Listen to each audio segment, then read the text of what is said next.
The webinar will begin shortly. Please remain on the line.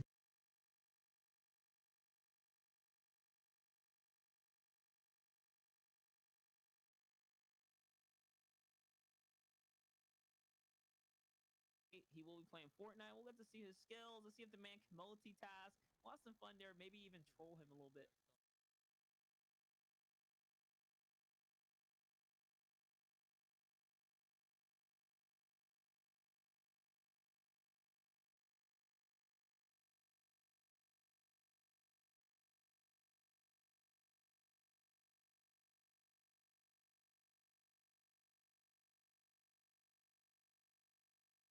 The webinar will begin shortly. Please remain on the line.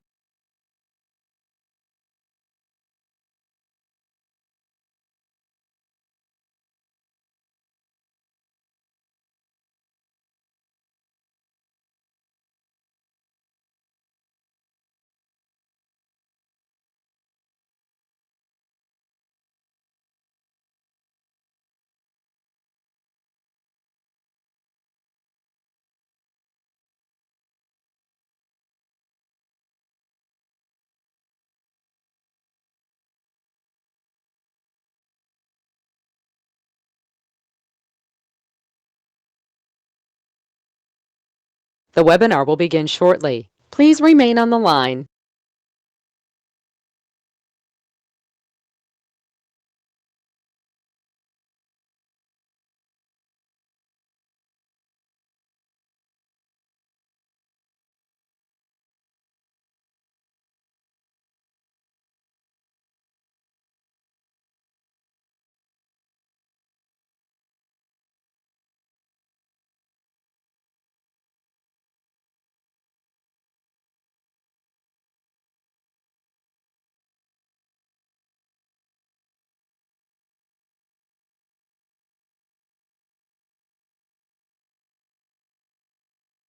The webinar will begin shortly. Please remain on the line.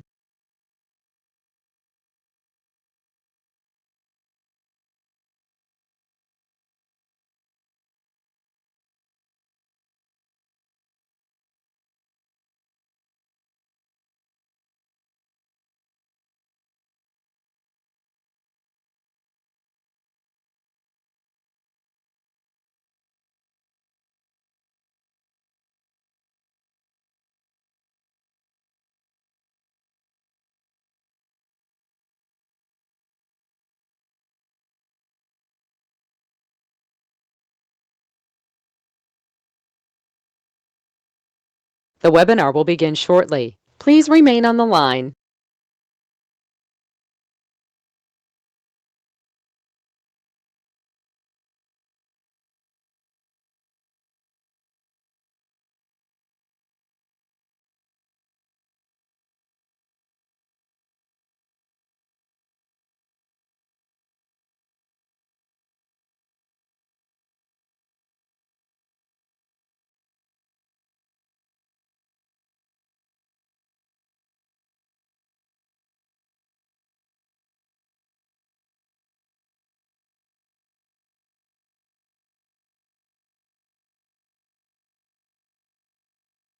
The webinar will begin shortly. Please remain on the line.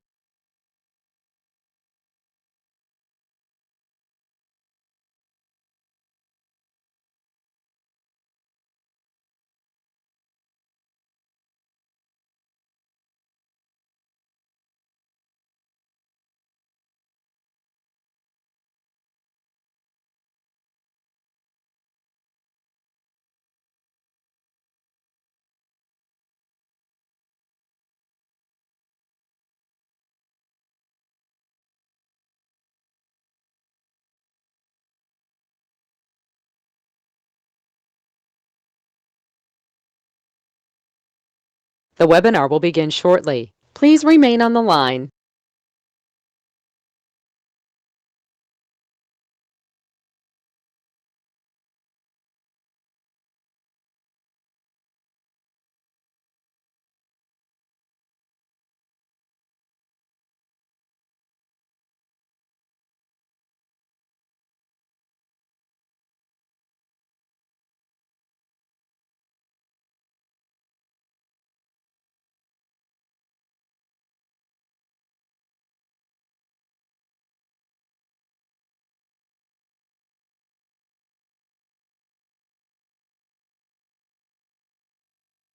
The webinar will begin shortly. Please remain on the line.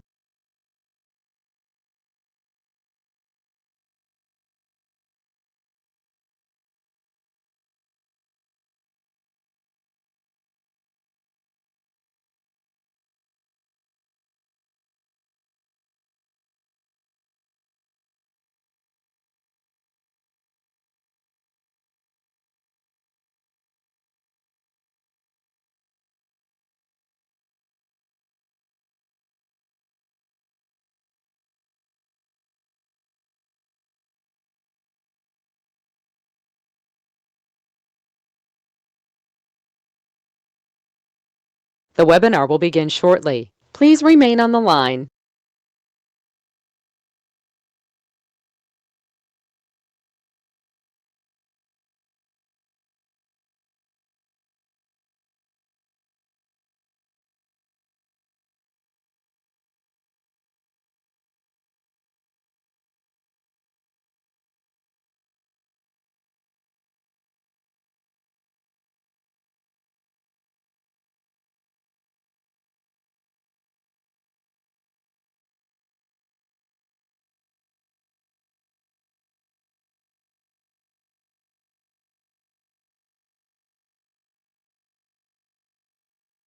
The webinar will begin shortly. Please remain on the line.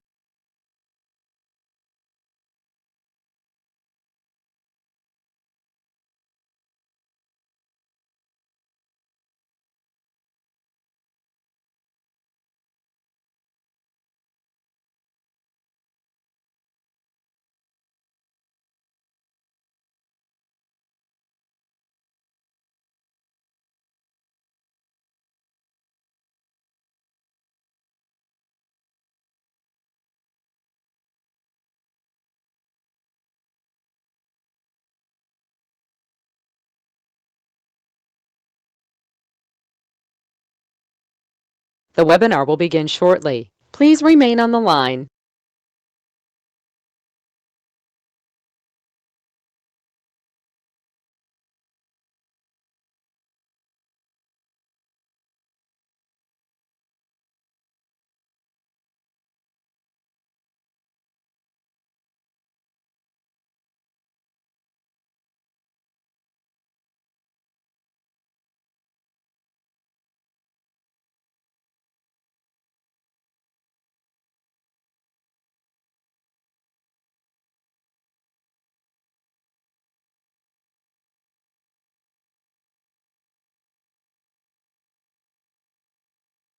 The webinar will begin shortly. Please remain on the line.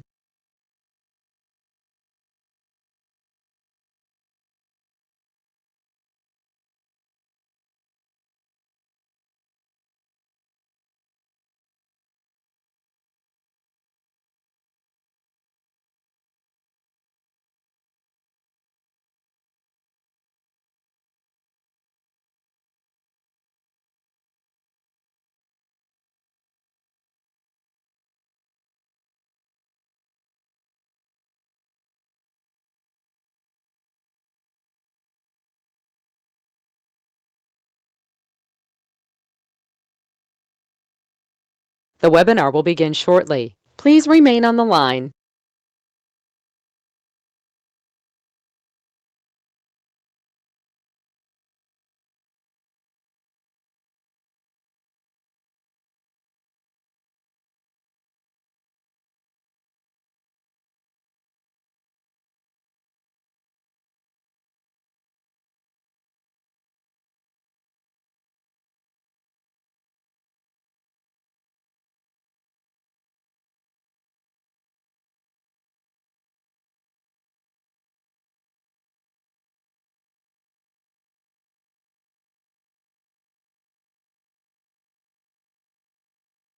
The webinar will begin shortly. Please remain on the line.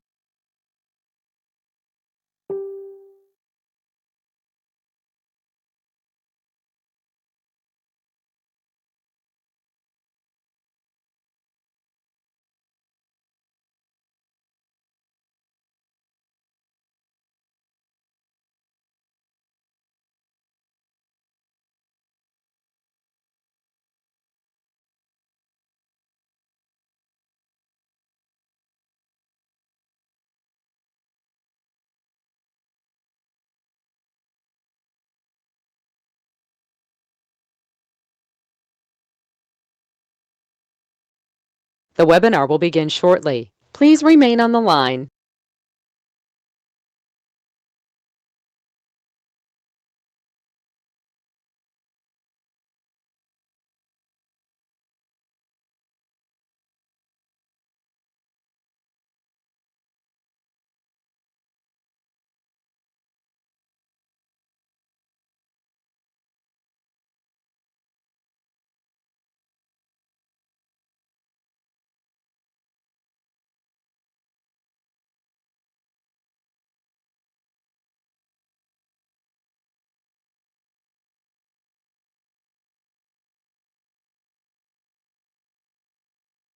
The webinar will begin shortly. Please remain on the line.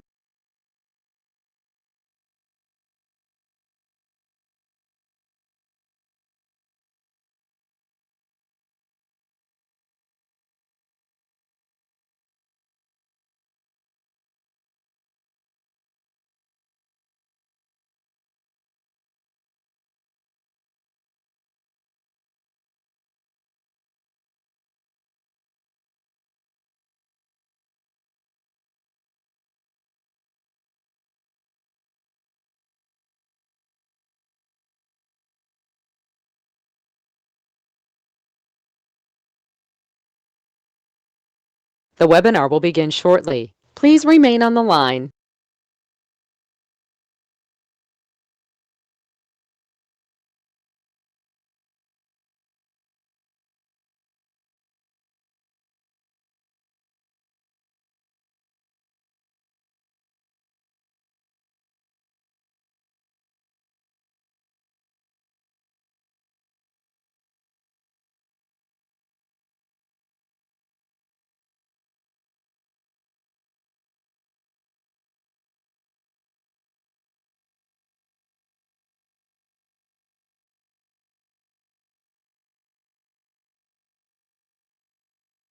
The webinar will begin shortly. Please remain on the line.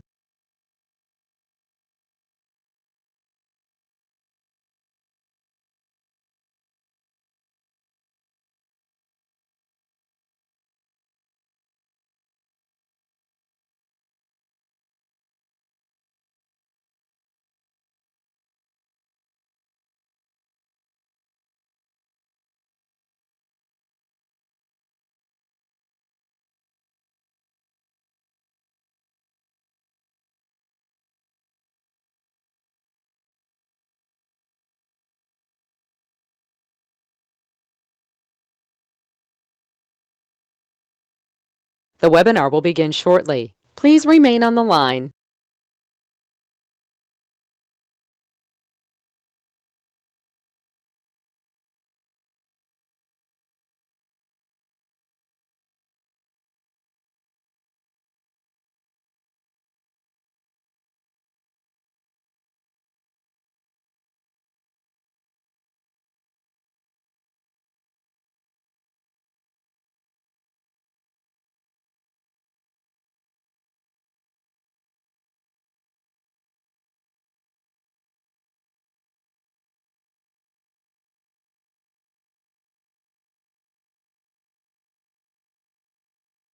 The webinar will begin shortly. Please remain on the line.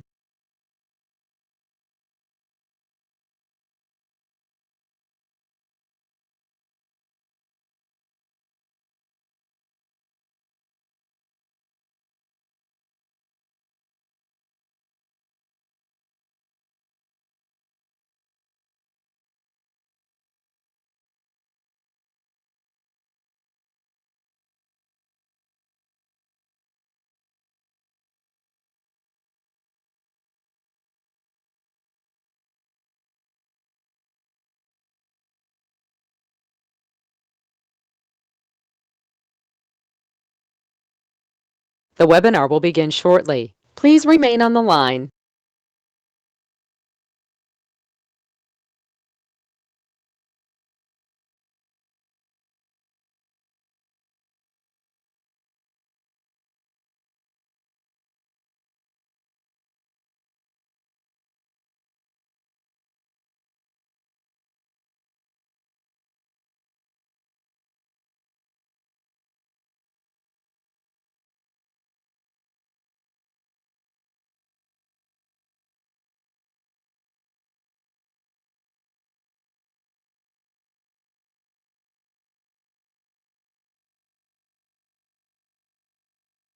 The webinar will begin shortly. Please remain on the line.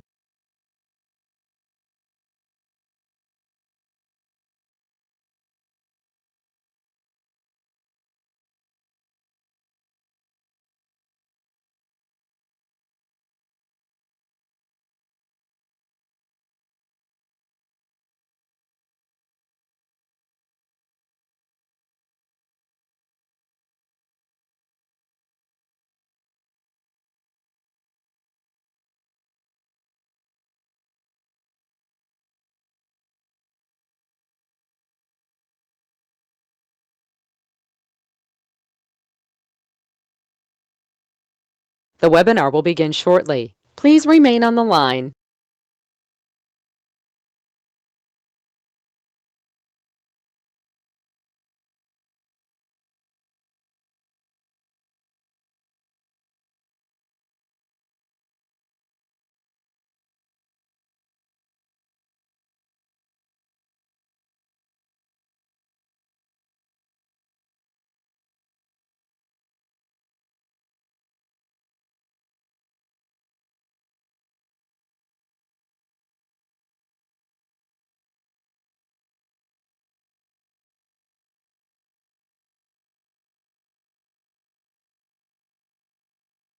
The webinar will begin shortly. Please remain on the line.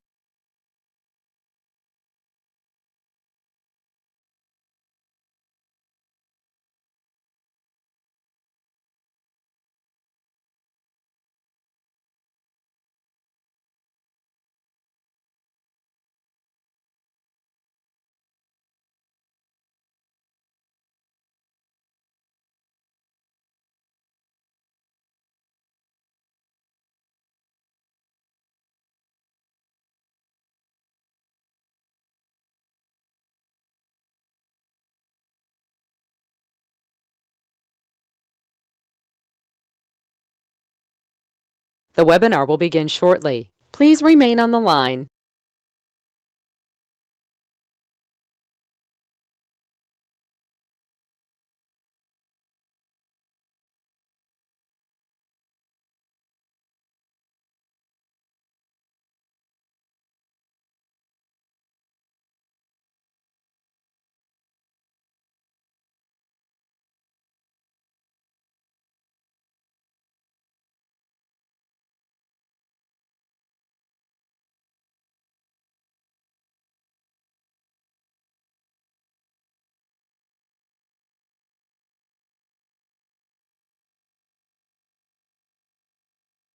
The webinar will begin shortly. Please remain on the line.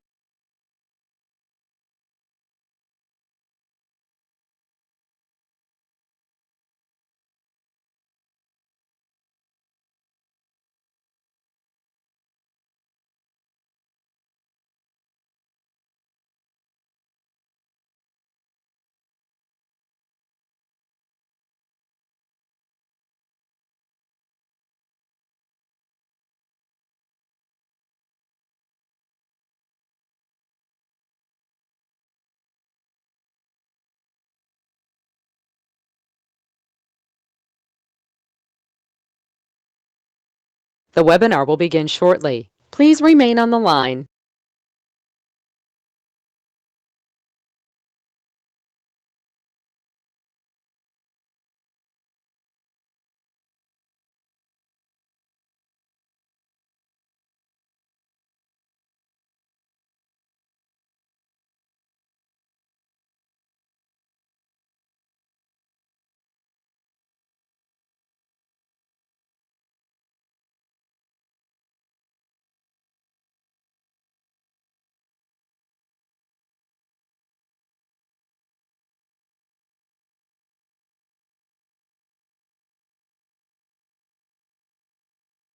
The webinar will begin shortly. Please remain on the line.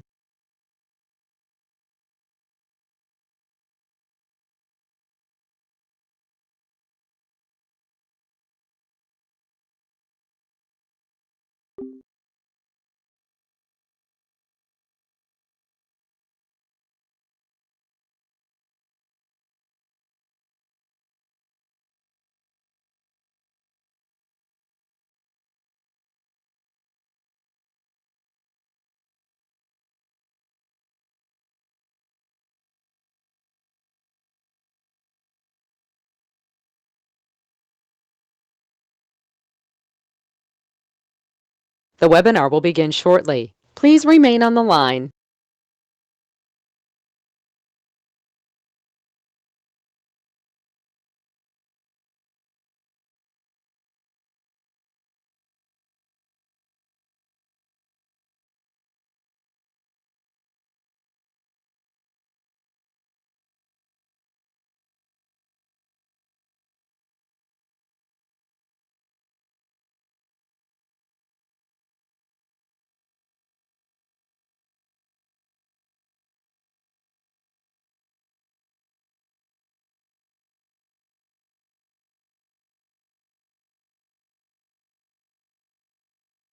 The webinar will begin shortly. Please remain on the line.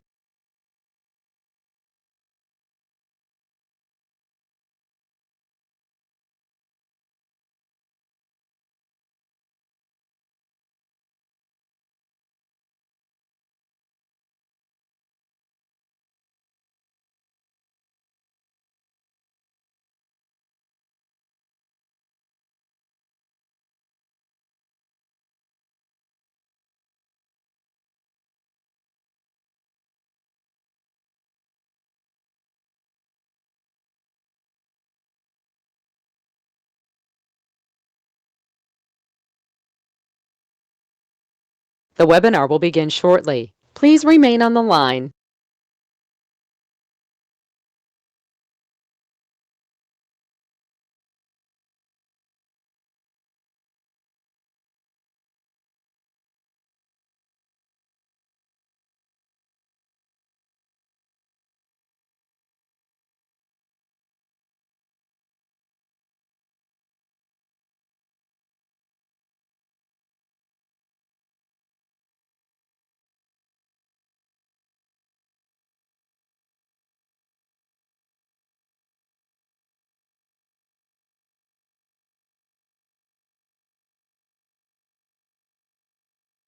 The webinar will begin shortly. Please remain on the line.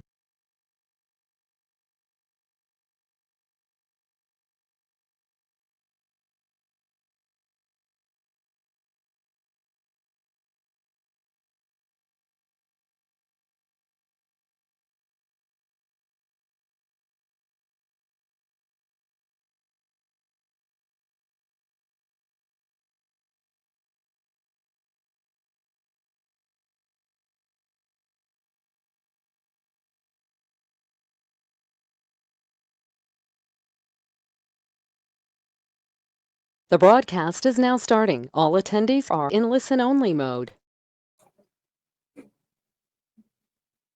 All right, good evening, everyone. This is Brad Patterson with the Texas Commission on Environmental Quality. I'm in the Office of the Chief Clerk. We'll be getting started here in just a few minutes as folks are getting registered here at the last minute and joining. While we're waiting, I just wanted to go over some introductory information with you regarding the webinar, and I will repeat all this again once the meeting has actually started. Written comments can be submitted at any time. You can use this link to our e-comments page. This link is available in the agenda that is attached to the webinar. It's at the bottom of the agenda and it's clickable. The agenda was also available on our website's calendar of events for today's meeting. On your computer, you should have a control panel that looks similar to this one. Depending on your operating system, it might look slightly different, but it's got these options regarding how to participate in the webinar itself. So you have an audio panel that you can open and close. It'll show that you're connected either with your computer audio or via phone call. Most folks, when they first register and log on for the first time, are connected using their computer audio. If you have working speakers and a working microphone, we encourage you to use your computer's audio system. However, at some point, if you realize that your speakers are not working or your computer's microphone is not enabled, you do have the option to switch over to a phone call. You would press the button next to the words phone call. It would pop open with a phone number, an access code, and a PIN number. And so you would dial the phone number when prompted, enter the access code when prompted, and then enter that PIN number when prompted. And it would connect you via your phone directly to the webinar. And so you would be listening to us through your phone and then talking to us through your phone. You'll leave the webinar running on your computer so that you continue to use these other tools. But you do have that option if your computer speakers or microphones stop working. On your control panel, you have a mute button. Everyone starts off muted as we're going through these introductions. The way this works, it's kind of like in the old-fashioned movies or TV shows where you would see two people talking by holding up tin cans connected by a string. And so one end of the string is my control panel where I can mute you and unmute you. The other end of that string is your own control panel where you'll need to unmute yourself. And so you would press that red microphone. It'll turn green to let you know that you're live, and then you'll be able to talk to us at that point. On your control panel, there's also a raise your hand button. When we start doing the informal discussion period, we'll ask you to raise your hand if you have a question. Pressing that button again would lower your hand. And then there's also a questions box that you have access to where you can type in questions if you would rather do that. For technical assistance related to the webinar itself, Steve Hutchinson is with our office and he's connected to the webinar and listening. This is his cell number. Steve is not involved in the review of the application itself, but he can help you if you are having trouble with your computer, either, like I said, connecting to the webinar. He can walk you through the steps. His number is 512-217-6061. In the notice for tonight's public meeting, we mentioned that if you did not have access to a computer or the internet, to call us and make arrangements to participate by phone. We did not hear from anyone, but if we had, this is a conference line that we've set up that's connected to the webinar. That number is 844-368-7161. And then there's an access code 435007. And so again, this is for folks who don't have access to a computer or the internet. This conference line is connected to the webinar. You'll be able to listen to the webinar and then also speak to us at the appropriate time. A word about using the conference line: if you choose to call in, it is exactly that. It's like a party line. And so everyone who calls in to that line will be able to hear everyone else. So it's very important that when you call into that conference line and get connected, that you mute your own phone so that others who are listening on that line don't pick up any interference from your end. And then also in the notice, we provided instructions for those persons who wanted to listen to the meeting interpreted in Spanish. We do have an interpreter on a separate conference line. Her name is Fabiola, and I'm going to bring her onto the webinar now. Fabiola, you turn up your computer mic for a second. Okay, can you hear me? I can. So if you would mind just interpreting the following statement. Those persons who would like to participate or listen to the public meeting in Spanish. Las personas que deseen escuchar o participar en la reunión en español, Call 844-368-7161. llamen al 844-368-7161 and enter access code 904535. e ingresen el código de acceso 904535 con el símbolo del gato al final. All right, thank you very much, Fabiola. Thank you.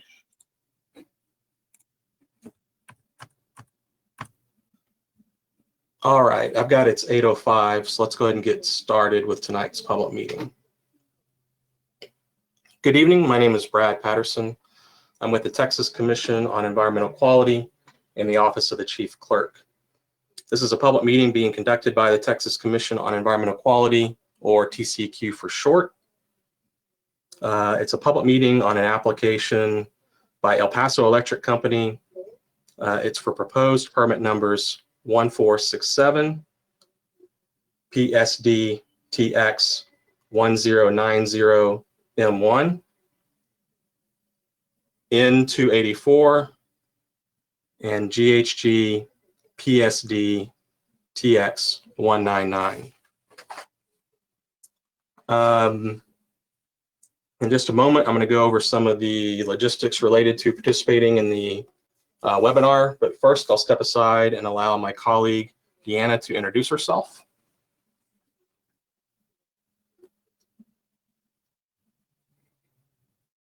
Good evening. This is Deanna Avalos, and yes, I'm a co-moderator with Brad from the Office of the Chief Clerk at TCEQ. All right, thank you, Deanna.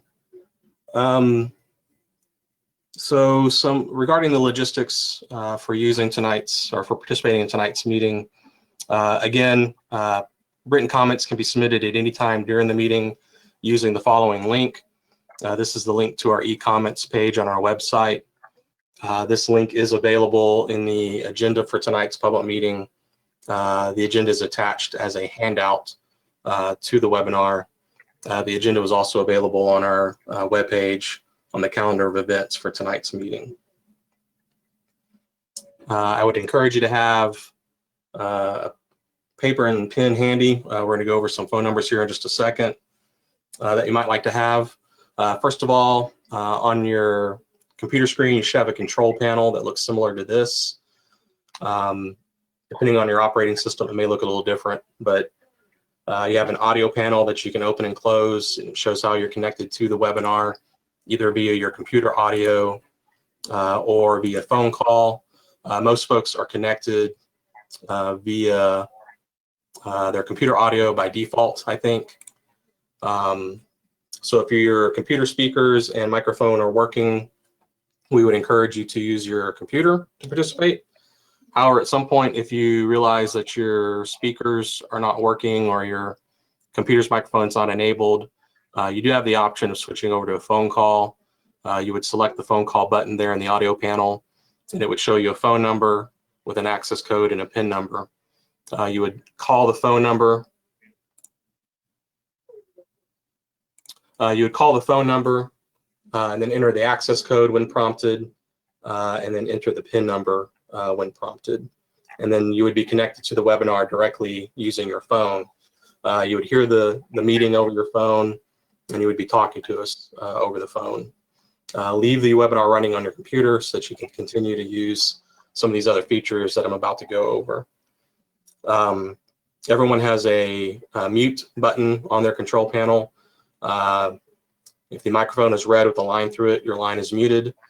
You'll need to press that button and make it turn green in order to be unmuted so that we can hear you when the time comes. There's also a raise your hand button. When we get to the informal discussion period, we'll ask you to raise your hand if you want to ask a question. Pressing that button again will lower your hand. And then there's also a questions box that you have access to where you can type in questions if you prefer. For technical assistance related to the public meeting itself, Steve Hutchinson works in our office. He is listening to the webinar, and this is his cell number, 512-217-6061. Again, Steve is not involved in the review of the application, so please don't call Steve to ask questions about the application. But if you're just having trouble getting connected to the webinar, Steve is available to walk you through the steps.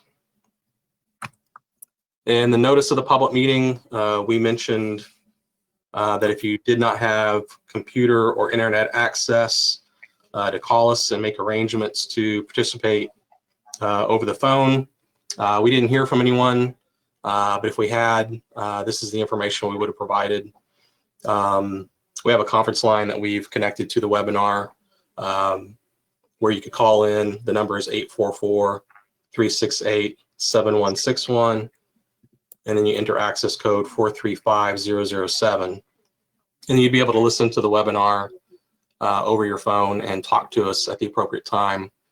And again, a word regarding use of the conference lines. Everyone who calls into that number can hear everyone else. And so it's very important that if you choose to call in, that once you're connected, you mute your own phone so that others who are listening won't be distracted by any background noise that's going on your end of the line. My colleague Jessie is monitoring that line, and she will let me know if we're having any issues there. And then finally, in the notice of the meeting, we mentioned that if you needed to listen to the meeting being interpreted in Spanish, that you could call into a separate conference line that we had set up. Fabiola is providing interpretation tonight, and I'm going to ask Fabiola to come back up onto the webinar.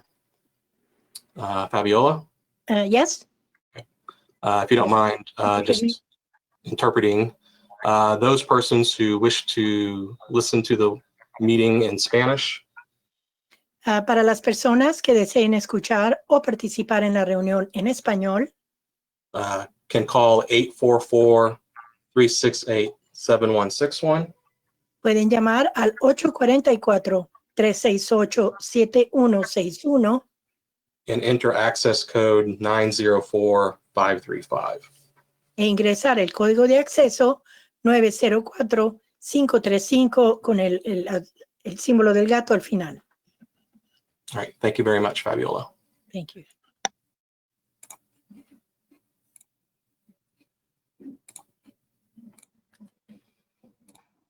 All right, I'm going to take a moment to go over the agenda for tonight's public meeting.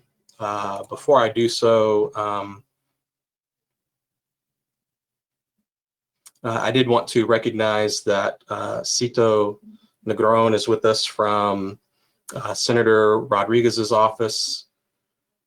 And Senator Rodriguez did request tonight's public meeting, so we appreciate Cito for being with us.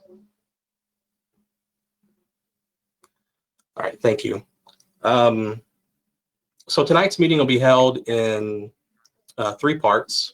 Part 1 will be intros and presentations.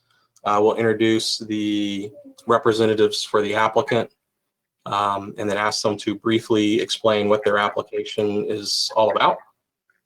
And then we'll introduce the TCEQ staff who are reviewing the application. And you'll hear from each of them briefly as they explain who they are and what their role is in the process.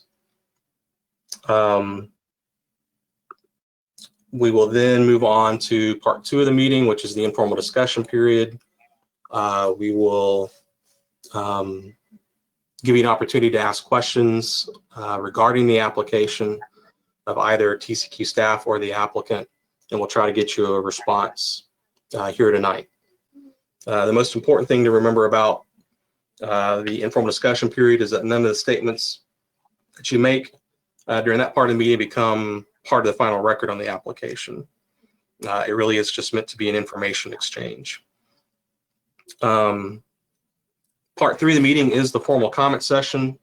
During that part of the meeting, we'll call on you in the order in which you registered, indicating that you wanted to provide comments.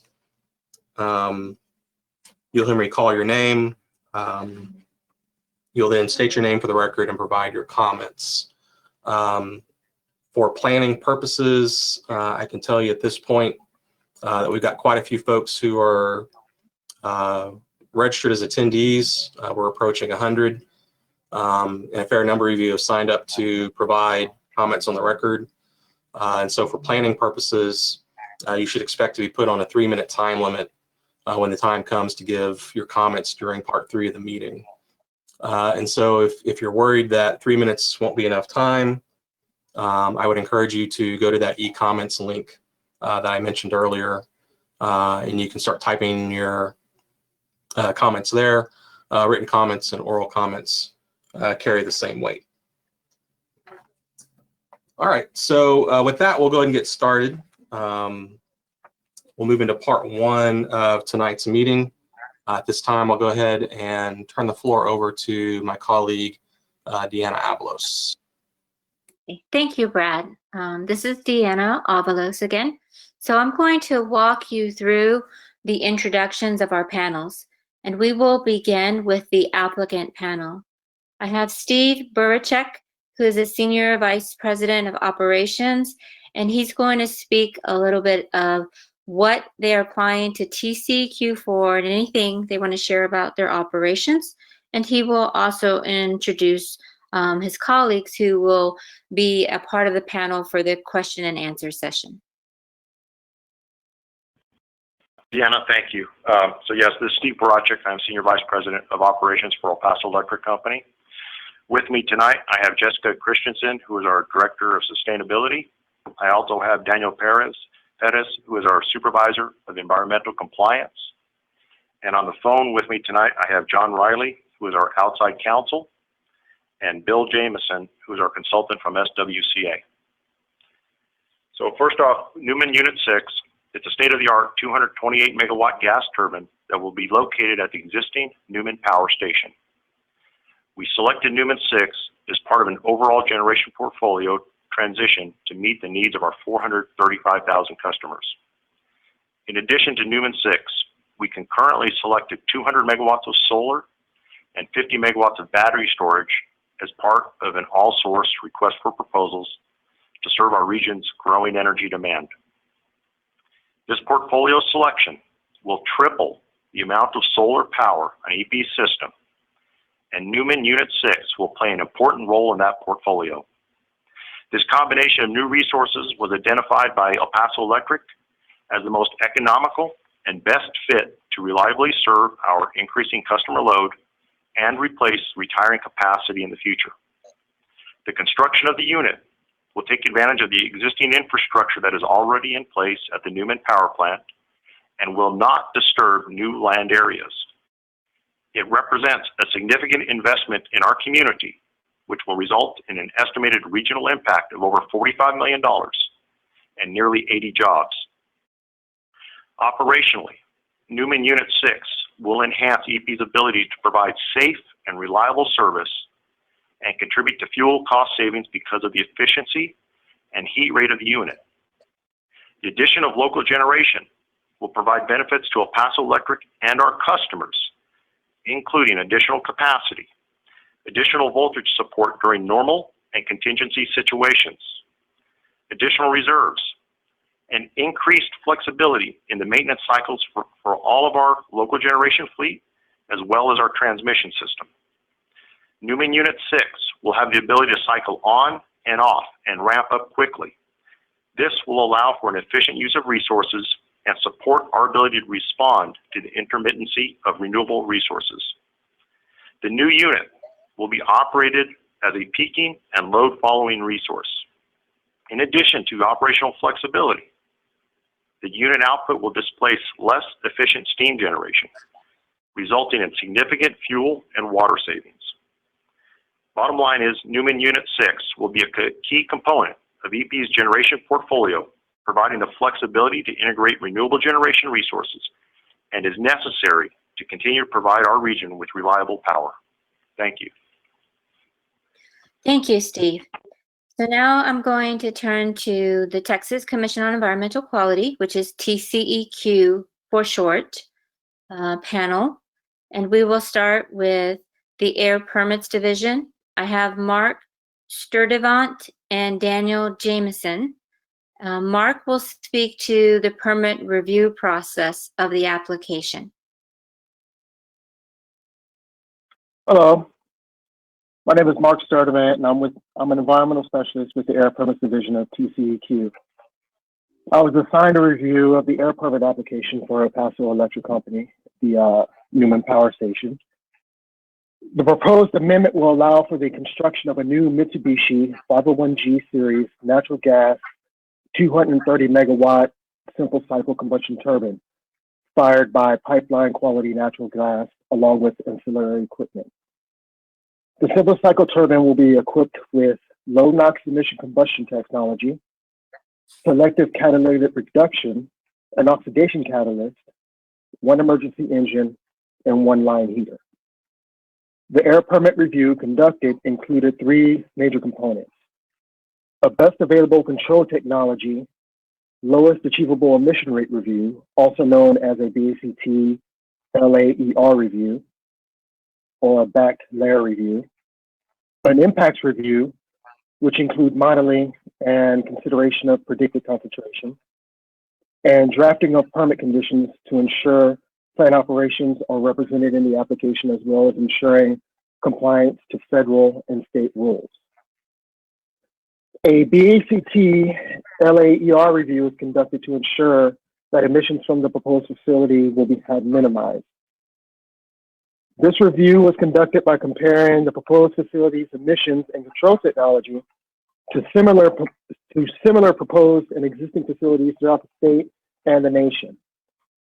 The backed layer review concluded that burning clean natural gas as a fuel source, which contains very little sulfur and particulate matter, the use of dry load NOx burners, selective catalytic reduction, an oxidation catalyst, and good combustion practices to control emissions is consistent with similarly recently permitted natural gas-fired simple cycle power plants. The impacts review is conducted to ensure emissions that are emitted from the proposed facility will not endanger human health and the environment. The impacts review uses air dispersion modeling and ambient air monitor data to predict ground level concentrations that will result from the proposed facility. Predicted ground level concentrations are compared to the National Ambient Air Quality Standards, also known as the NAAQS, state property line standards, and state effects screening levels, or ESLs. The impacts review concluded that the predicted concentrations resulting from the emissions from the proposed facility will not exceed the NAAQS, state property line standards, or the ESLs, and therefore will not endanger human health and the environment. Finally, the draft permit has been prepared that ensures the facility will operate as represented in the application and comply with federal and state rules. The draft permit is available on the TCEQ website. The executive director's preliminary decision is to issue a permit to El Paso Electric Company for the Newman Power Station. The proposed project meets all permitting requirements of the Texas and Federal Clean Air Act. Thank you. Thank you, Mark. So now I'm going to turn to the Environmental Law Division of TCEQ.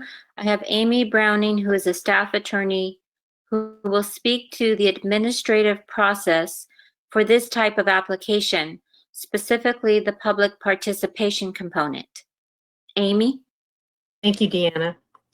Good evening. As Deanna said, my name is Amy Browning, and I am an attorney in the Environmental Law Division representing the Executive Director. I want to thank everyone for participating in our public meeting tonight, and I'm going to tell you about where we are in the process and where things go from here. The last day of the public comment period for this permit is tonight.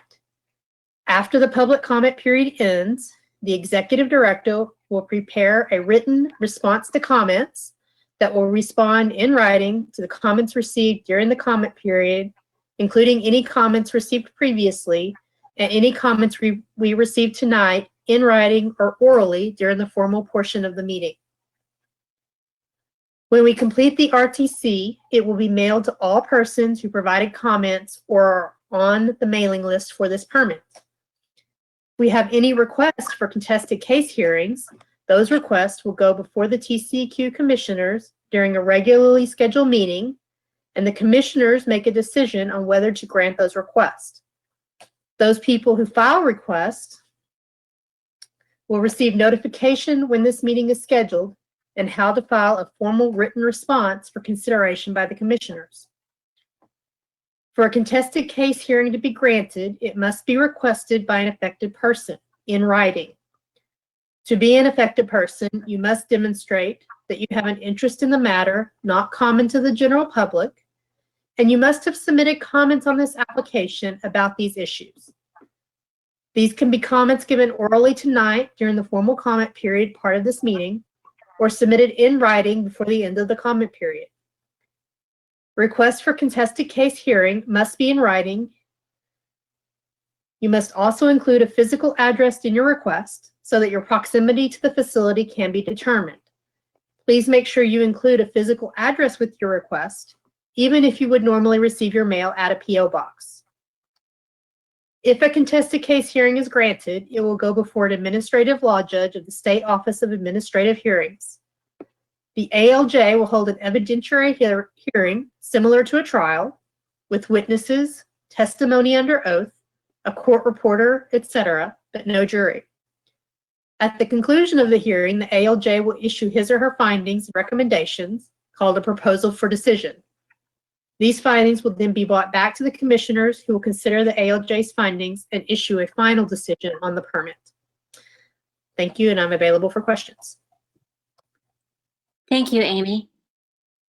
So now I just want to recognize that we do have, as part of the panel, Lorinda Gardner, who is with our local TCEQ regional office, whose duties involve receiving and investigating complaints. So she's part of the panel for any questions related to that. So that completes the introductions of our panels. And we will now turn to the second part of the meeting, which is the public question and answer session. All right. Thank you, Deanna. This is Brad Patterson again with TCEQ.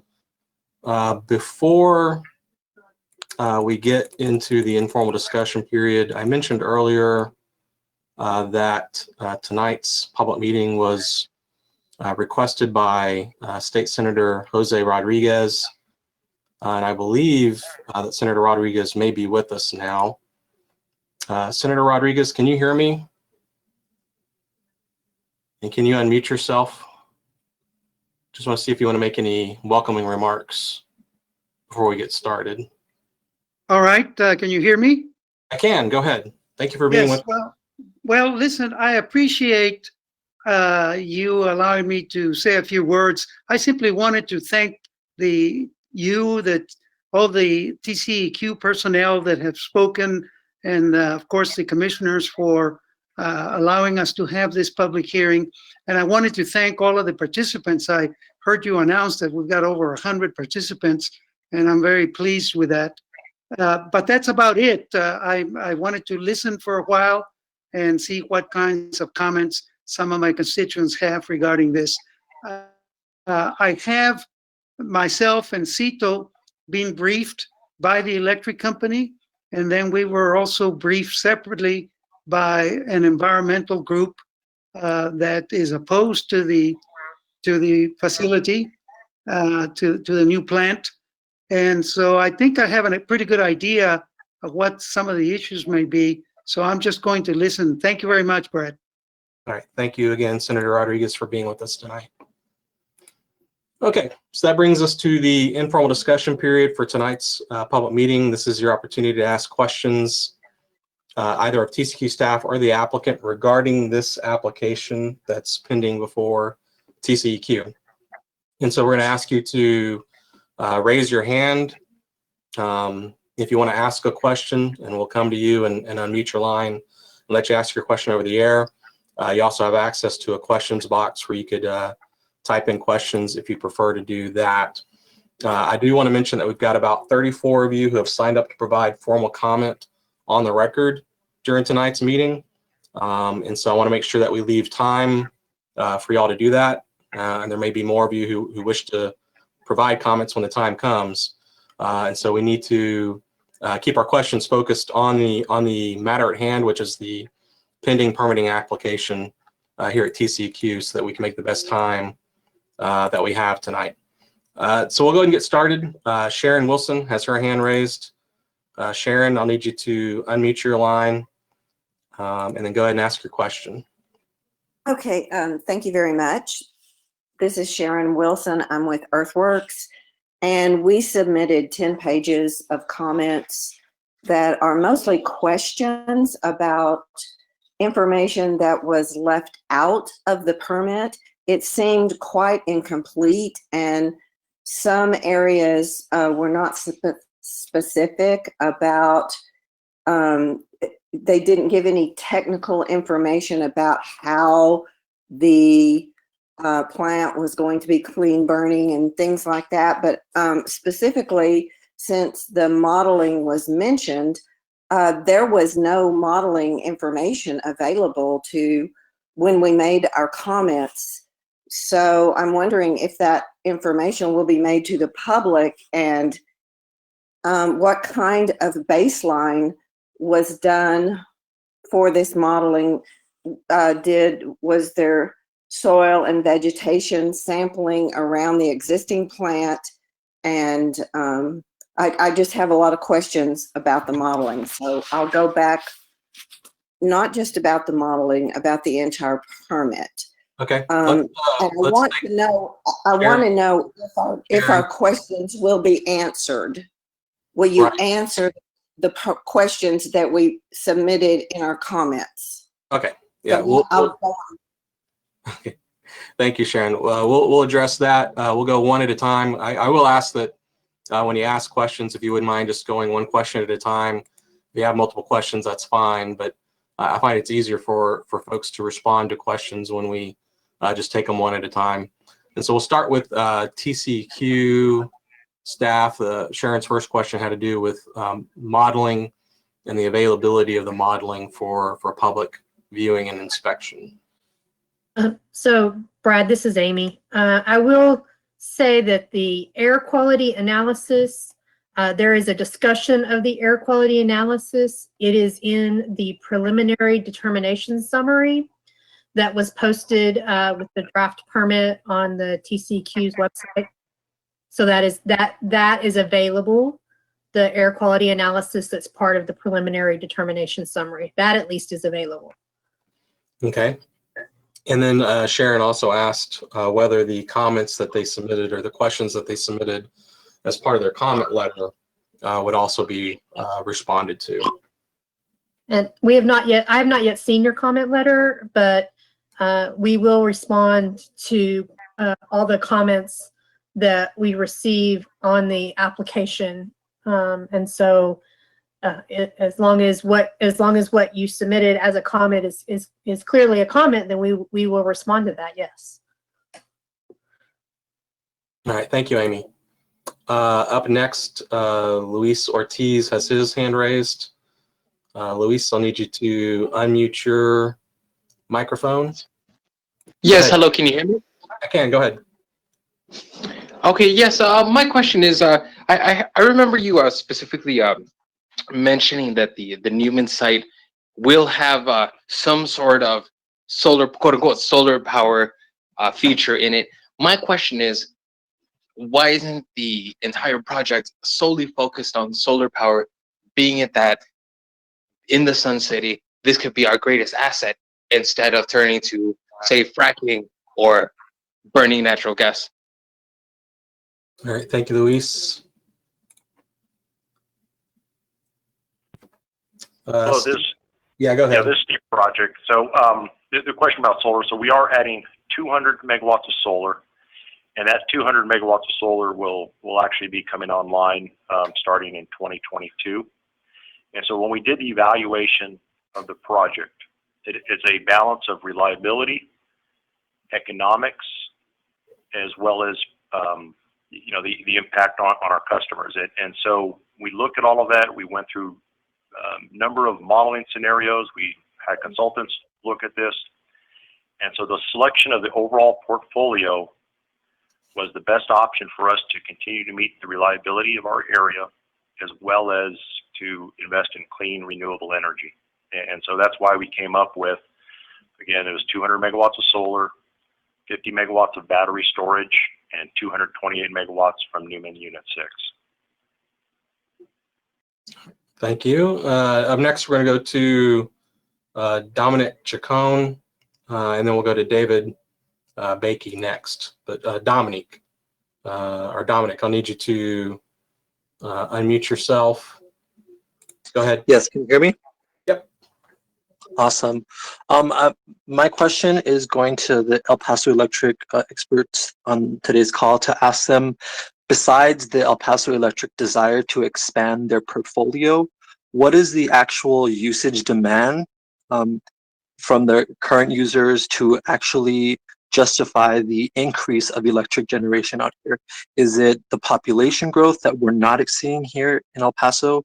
Is it the expected increase of what? Because in New Mexico as well, they are expected to get off carbon-based energy systems by 2024. So by that understanding of the laws that are happening in New Mexico and the not population growth that we're experiencing here in El Paso, why would we want to build a whole new electric generator when we don't really have the demand to increase our usage? All right, thank you. So this is Steve again. So what we have seen in the El Paso area is a constant increase in our load and the demand that's placed on our system. For example, this summer, our peak load was 2,173 megawatts. We compare that to our peak load of last year, which was 1,985 megawatts.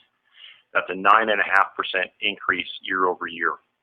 Some of that was due to the hot weather, but also some of that is a reflection of the load growth that we have in this area. And I would remind you that this unit is not only for the load growth, but it's also to displace less efficient units that we already have on our system. In addition, this unit will save over 600 million gallons of water per year. So this unit is environmentally friendly. It is an option for us to reduce, all things being equal, our amount of gas consumption, our gas usage on our system. And it also allows us to deal with the variability of 200 megawatts of solar energy.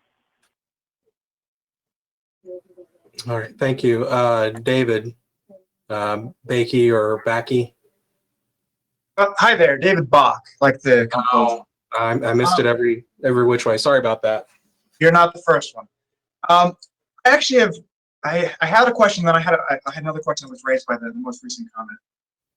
So I have two questions. But the comment that was just made that this project is going to be replacing less efficient gas turbines.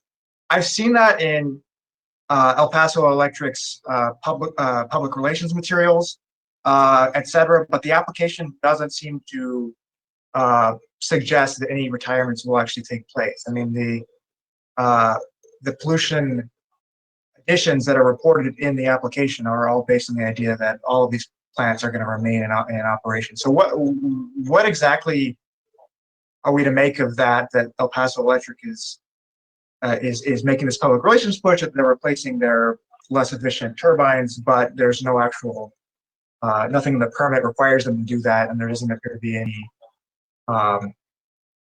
formal step to do that at this point. Okay, let's take that one first.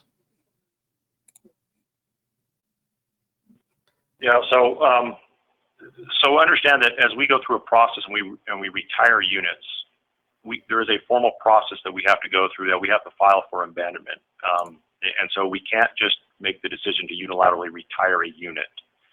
But again, the expectation is that this unit, the megawatt hours produced, that's more efficient than existing generation, is more water friendly. And so it is going to obviously lead to, all things being equal, lower gas burn, water savings. Now, regarding the comment of what commitment do we have that we're going to retire units, I would just point to our previous resource addition, which is the Montana Power Station. And these same sort of comments were made, is that there's no guarantee that El Paso Electric is going to retire its generation. And I would point out that in July of 2016, El Paso Electric exited out of Four Corners Power Plant, which was 108 megawatts. We also have filed for abandonment of Rio Grande Unit 6 in New Mexico. And so that, again, this unit is needed for additional load and demand that's being placed on our system, but it's also being used to displace older, less efficient generation. All right, and then David, you said you had another question? Yeah, this is one other question I have. It relates to the best available control technology analysis for greenhouse gases. So there's a variety of options that were discussed, including carbon capture and biofuels. One thing that I didn't see considered is the possibility of co-firing with hydrogen, or at least using hydrogen ready turbines. So there's, you may be familiar, there's a project in Ohio called the Long Ridge Energy Terminal, 485 megawatt plant, so at least double the size of this one, or close to double, maybe a little less. They're planning to operate with 20% hydrogen by 2021 and transition to 100% hydrogen by 2030.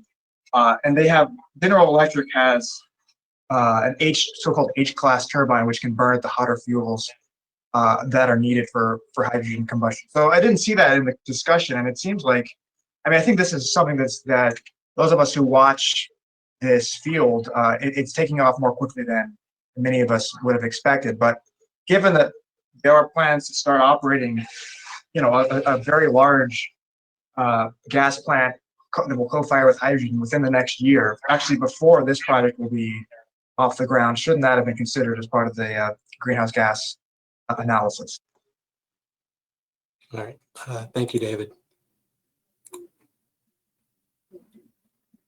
And I myself, I don't know whether that's a better question for the applicant or TCEQ staff. So I'll let whoever wants to take first crack at it. And then if somebody wants to come in and do cleanup afterwards, that would be fine.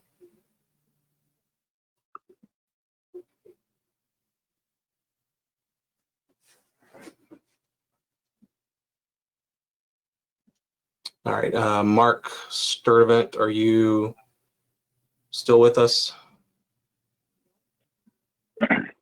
I'm still here. I have not heard of any kind of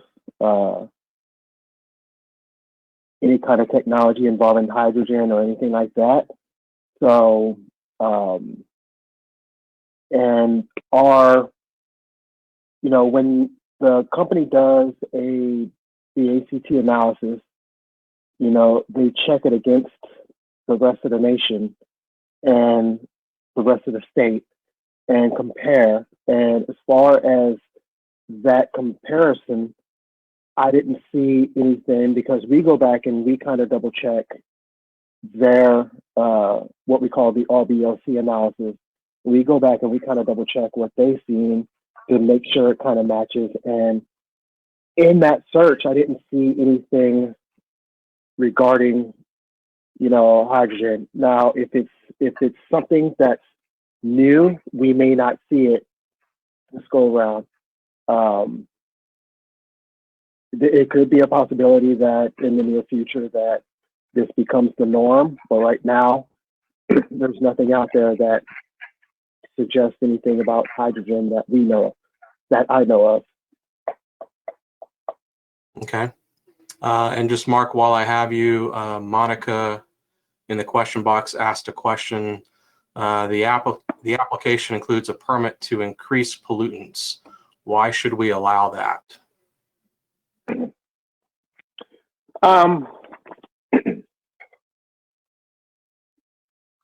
Their increase falls below the critical levels, so to speak. So their increases fall below the guidelines that we have set forth in saying that, no, this is too much, or no, this is going to be a detriment to health and human health and environmental impacts.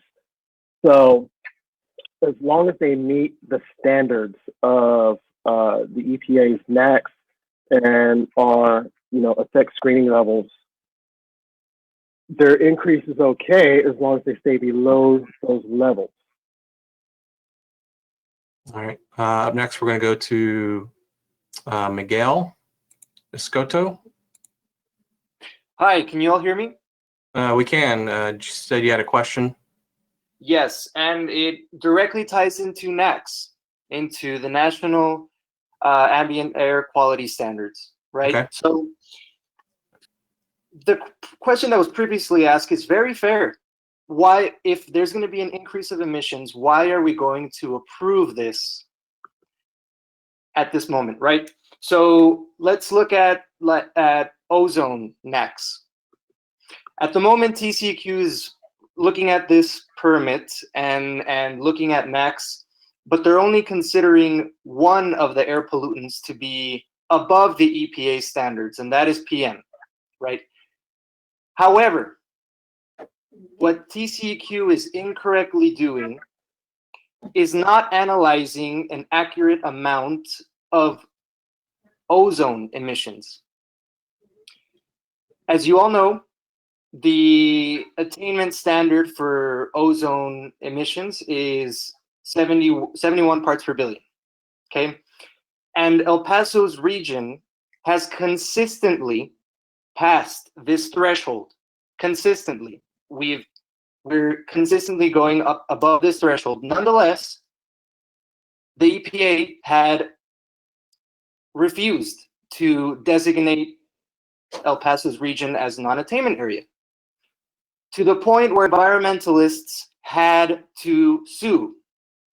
And they won. They have recently won, and the EPA is in the process of correcting our designation and placing El Paso as being non-attainment for ozone regulations. Hey, Miguel, Here's my question. El Paso Electric, did you understand that these new ozone regulations were about to be implemented, or did you not know? Okay, thank you, Miguel.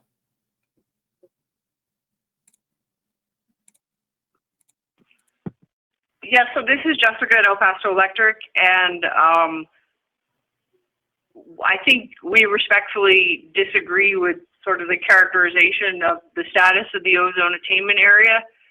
We're certainly aware of air quality regulations here locally, and we believe that this application and this permit will comply with all applicable rules, and specifically those rules that are set forth in a court to keep us in compliance with national ambient air quality standards. All right, thank you. Catherine Sotelo, Catherine, you have your hand raised. Go ahead. Yes, hello. So I'm currently reviewing El Paso Electric Sustainability Report for 2019, and it mentions that there would be, quote, support for adoption of clean technologies where cost effective, end quote. Would it not behoove you to assume the cost of innovative technology implementation as a risk of doing business and ultimately staying competitive in the utility sector? All right, thank you. So this is Steve, and just again, when we went through our analysis, that we looked at the environmental, the reliability, and the economics. And so we have to make sure that when we come up with a portfolio, that it's cost justified, that it is not going to put too much pressure on our customers, and that it's going to add resources in a responsible manner. And we believe this portfolio we selected, and again, I'm going to remind everybody, this is going to triple the size of El Paso Electric's solar output. We're going from a little over 100 megawatts to over 300 megawatts of solar on our system. So this is a big step. We're going to have a 50 megawatt battery storage. And so we are looking at new technologies and ways to integrate this new technology and to allow more renewables on our system. But again, we need to have conventional generation that is state of the art, that is clean, that is efficient, that uses much less water than our current units. And so we had to balance all of this and come up with a portfolio that meets the needs of this region. We all saw what happened in California this past summer where they didn't have enough power. We have a growing region in this area, and it's incumbent upon us to make sure that we provide our customers with reliable, sustainable power. And we believe this portfolio does that. We take our obligation very serious, and we're going to put forth a portfolio, and we're going to make sure our resources are available to do that to our customers. We're not going to put resources that put us at risk of going through rolling blackouts or interrupting customers. We understand the importance of electricity in this region, and especially during the summer. So we believe the portfolio is a good balance of clean, affordable, reliable energy, and we believe that our customers, we deserve that, and it is the best option for us to pursue. All right, thank you. Up next, we're going to go to Kenneth Bell. Kenneth? Can you hear me? I can. Go ahead. Awesome. All right, so my question is, last month at a community forum, the CEO of El Paso Electric said that, this project that we're having is so they can retire the old generators. And now you're saying there's no guarantee that you're actually going to retire old generators. So how can we as a community trust El Paso Electric when you guys continue to put out conflicting information? All right, thank you. So as I said, it is our intent to use this Newman Unit 6 to displace older, less efficient generation. But for us to retire generation, there is a regulatory process that we have to go through. We have to show that it is in the best interest of our customers. And again, I will point out what happened with Montana Power Station. We got an air permit for 4 LMS 100 units. And part of the reason was because of low growth, but it was also so that we could retire Rio Grande Unit 6, and it was so that we could exit Four Corners Power Plant. El Paso Electric did all of those things. It's my expectation that we will go forward and we will have a resource portfolio that will continue to meet the needs of our customers, but also that it's clean, reliable, and affordable. All right. Up next is going to be Isaac Chavira. Isaac? Yes, can you hear me? Hello? Yes, go ahead, Isaac.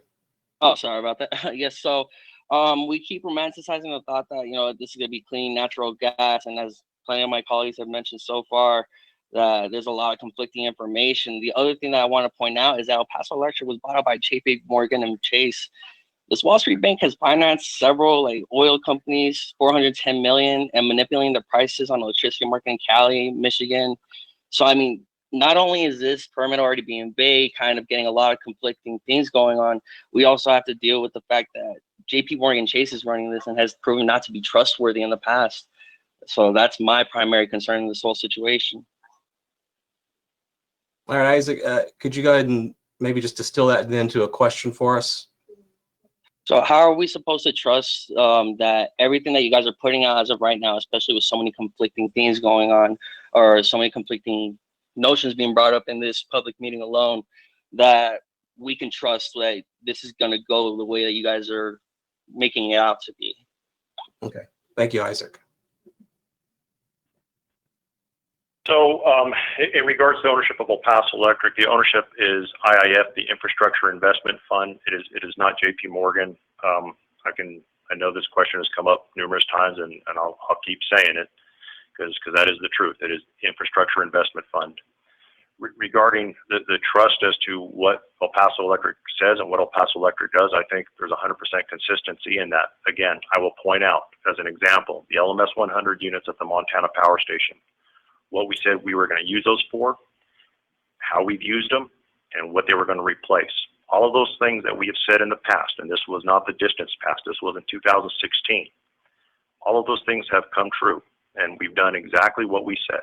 We were going to displace dirty coal with clean, burning, efficient, state-of-the-art units, and we've done that. And those units have allowed us to put renewables on our system. Those units have allowed us to deal with the variability of the solar resources.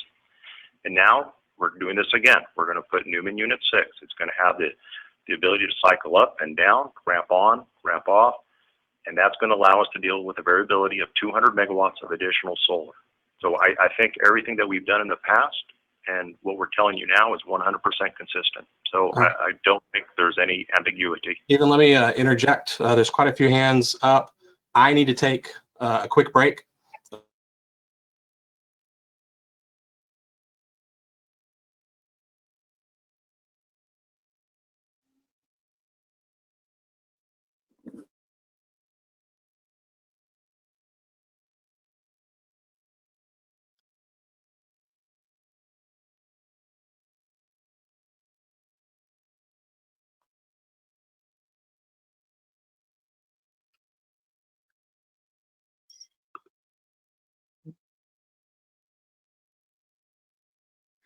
Okay, so are you still there? This is Deanna, the co-moderator. Yeah, we're still on. Okay, why don't you, Brad wanted me to apologize. He had a computer technical difficulty, and he's going to be right back on. So let's just pause for a second.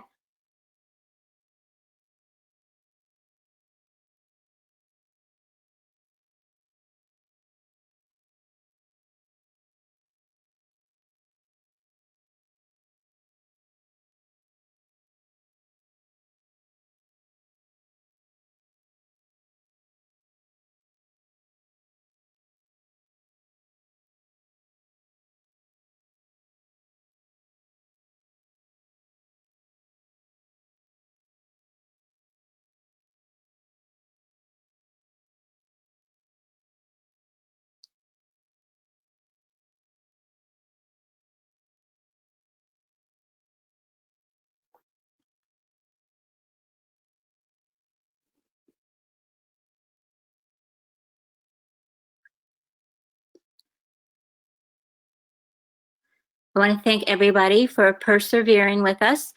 Just hold on the line. Brad will be on momentarily, and we will continue.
Again, thank everybody for waiting. I do see the questions coming in and the hands raised, and we will begin again shortly.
Okay, we will get started just in just a second. Brad is coming back online. Deanna, can you hear me okay? Yes. All right, let's pick up again. Folks, I apologize. Technology is not all that it's cracked up to be. Apparently there were some updates being installed in the background, and then suddenly my computer decided to do a forced restart. So we'll pick up where we left off, hopefully. We were taking questions regarding the application, and As a reminder, we've got about 35 folks who have signed up to provide comments, so I do want to leave time for comments to be provided at the end of the meeting. So let's budget maybe another 20 minutes for Q&A, and then we'll take another short break, just a minute or two, and then start the formal comment session. Given that, please limit yourself to questions at this time. Save any comments that you have for the next part of the meeting. Up next, let's go to Andrew Torres. Hi, hello, can you hear me? Yep, go ahead, Andrew. Hi, I was just going to ask, so there's actually been quite a lot of investigative reporting, things like that done on IIF, you know, and the ties to JP Morgan. And so I just wanted to ask, you know, like, are there any ties that you all can let us know that are there transparently? Because, you know, based off of everything that we've collected, you know, and that I've collected just from just looking up the, you know, investment fund, it's basically like, you know, it's like IAF is just, you know, wearing a costume to kind of like hide the fact that they are, in fact, JP Morgan and influenced heavily by JP Morgan, which is, you know, one of the largest contributors of climate change. You know, they invest in fracking, which is directly related to the Newman 6 plant. So once again, the question is, do you have any comment on whether there is any connection between JP Morgan and IAF? Right, thank you, Andrew. And Stephen, I believe you addressed this earlier. I'll ask you to just briefly address it again. Sure. So our ownership is the Infrastructure Investment Fund, which is a group of 18 companies, of which we are one. The fund is primarily a pension fund, and so if you look at ultimately the owner is just like a company that trades on the stock exchange. Its ownership are ultimately the stockholders. And so if you want to look at the ultimate owner of this company, it is the 40 million pensioners that have their pension invested with IIF. All right, up next, we're going to go to Ryan Brown. Ryan, you need to unmute yourself.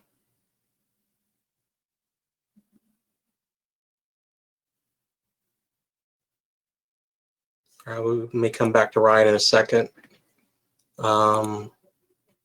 Let's go with Alejandra Alcalde. Alejandra? Yes, can you hear me? Can, go ahead.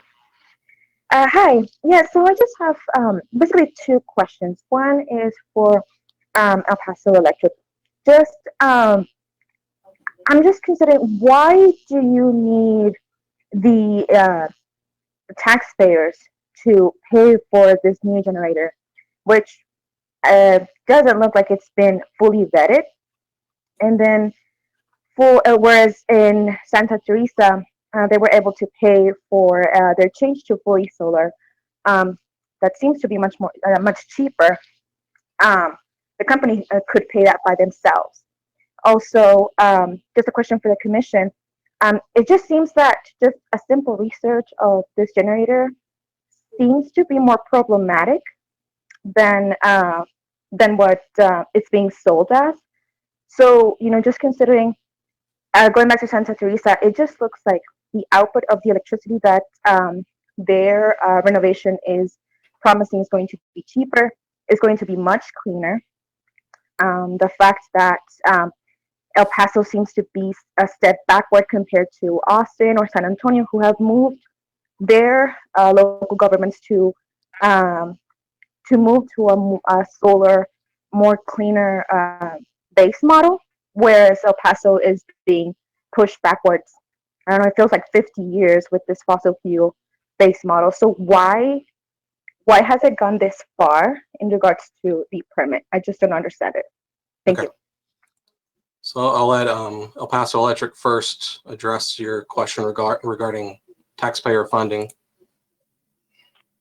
So first off, the process itself started in 2017. So this has been a well vetted process. We've again done considerable analysis on selecting the best portfolio, taking into account the economics, the reliability, and the environmental requirements.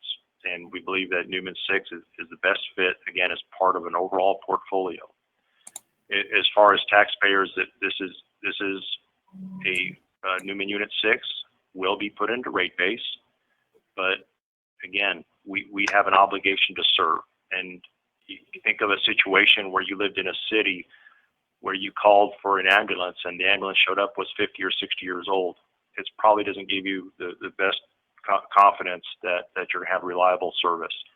And so for us, it is important to invest in new technology. It's important for us to upgrade our infrastructure. We owe that to our customers. We understand the importance of electric reliable service, what it means to this community. And again, we take that obligation very seriously. And so the economics, it is a key factor. We look at that, and we want to make sure that it is a proper balance between economics, reliability, and environmental. All right, and then Mark, if you can come on and address the question regarding how this unit compares to other units.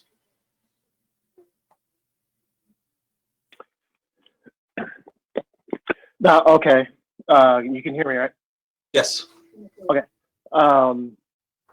As far as, you know, how the unit compares to other units, we do take that into account when we look at, you know, like the best available control technologies out there and everything like that.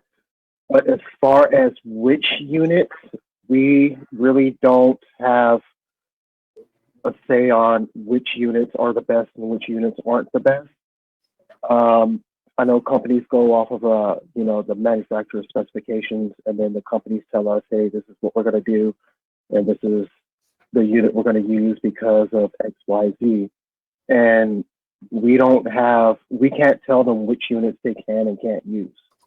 So as long as the units meet all the rules and regulations, you know, they're free to use that unit. Now, if the unit can't meet any of the rules and regulations or the BACT or the emission standards or anything like that, then of course they can't use that unit. But that may not be the unit itself. It just may be operational standards or something like that. But that's basically how we view it. Okay. And then Amy, I've seen this question come up a couple of times in the questions box about us going to solar generation or forcing them to use solar power. What is the agency's role or authority with respect to determining the type of technology that's going to be used? So we have to evaluate the application for the technology that the company puts in front of us. In this case, they have applied for a natural gas turbine, and so that's what we evaluate. We don't have the authority to then say that they should do solar instead of that. We are only evaluating the application that we have for the technology that we have in front of us. And so our review then has to make sure that they're following the best available control technologies for that type of technology, and in this case also the LAIR, the lowest achievable emission rate technology, as applicable, and that they're meeting all the rules and regulations, and that the permit will be protective of human health and the environment. Thank you, Amy. Next, we'll go to Blanca Gadney-Moss. Hi, everybody. My name is Blanca Gadney-Moss. This is a question for El Paso Electric. It seems like every time that El Paso Electric makes a request for new generation, they promise to retire old generation in Texas, but it seems like they never really follow through. So the question is, what amount of generation by capacity has actually been retired in Texas? All right, thank you, Blanca.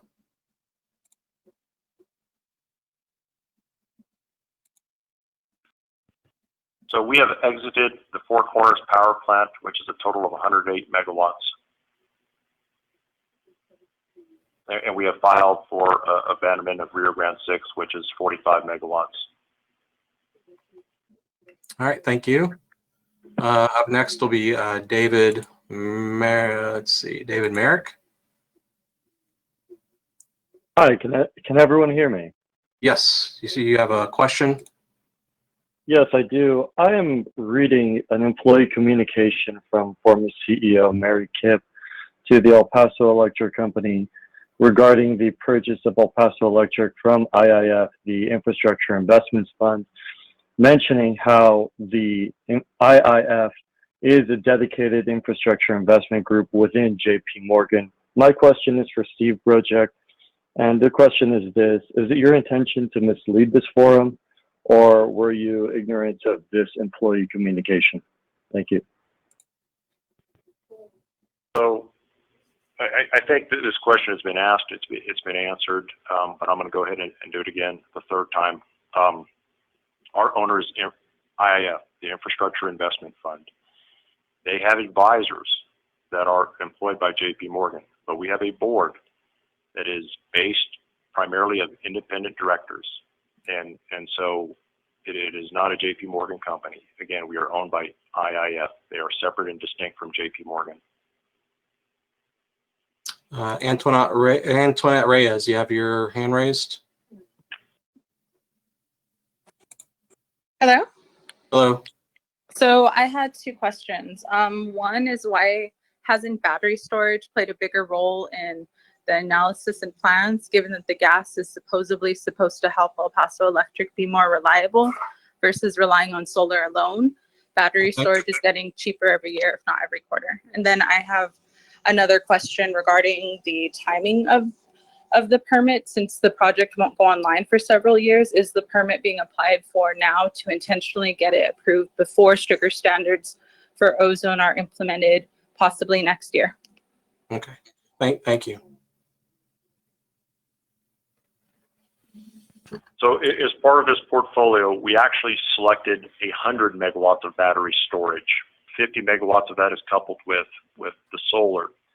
The other 50 megawatts of battery storage that we had hoped that was going to be standalone was rejected by the New Mexico Commission because of price.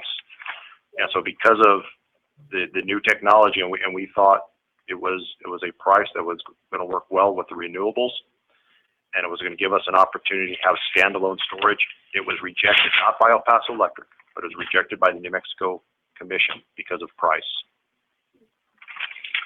And Steve, I'll jump in there and take the timing of the permitting effort. I guess I would just point out that, as Steve mentioned previously, this whole process, from the company's analysis of the need for new generation, the resource, the procurement of resources, the bidding process, the request for proposals, then of course the permitting step, the construction step, is a really extended process, which we began in 2017.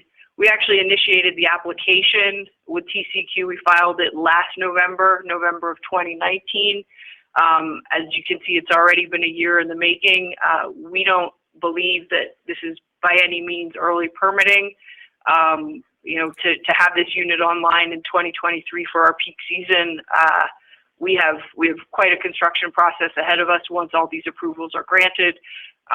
So to answer the question, no, we don't. There's no action towards an early permitting process here. All right, thank you.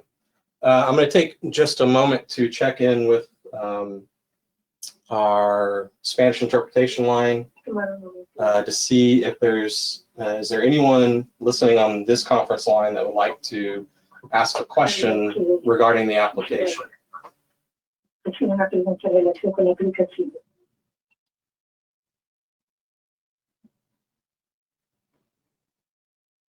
All right, thank you. All right, let's see. Diego Martinez, you have your hand raised. Diego? Yeah, hello, do you guys hear me? We do. Okay, so I have a question for the gentleman who was just speaking about being a separate company from JP Morgan. Do you think that people in El Paso don't know how shell companies work or subsidiary companies work? Do you think that little of El Paso citizens and see us so stupid as we wouldn't be able to see like the historical pattern of JP Morgan's different subsidiary companies buying out publicly owned or taxpayer owned electric companies across, let's say, the West Coast, for example, and doing like the exact same thing you plan on doing here? That's my question. Thank you. All right, thank you. And Diego, this question's been asked several times now. The applicants provided a response. At this point, I understand that not everyone agrees or maybe even believes the response, and that's fine. I would just encourage you as part of your comments to put that on the record. I would like to try and address maybe an issue on the application that we've not addressed before we wrap up the Q&A.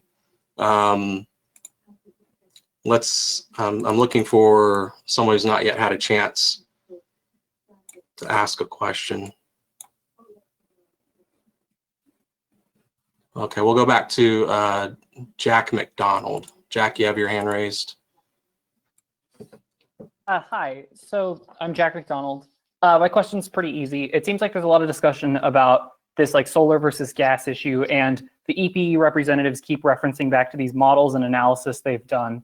And I'm just wondering, is there any plan for that analysis to be made available to the public? Because it seems like without being able to see that analysis, we're being forced to basically you're effectively saying, just trust us, we did the analysis and decided this, but it seems really difficult for the public to not only take your word for that, but then respond to it and understand that analysis to evaluate whether or not we believe that it's accurate, all of those different things.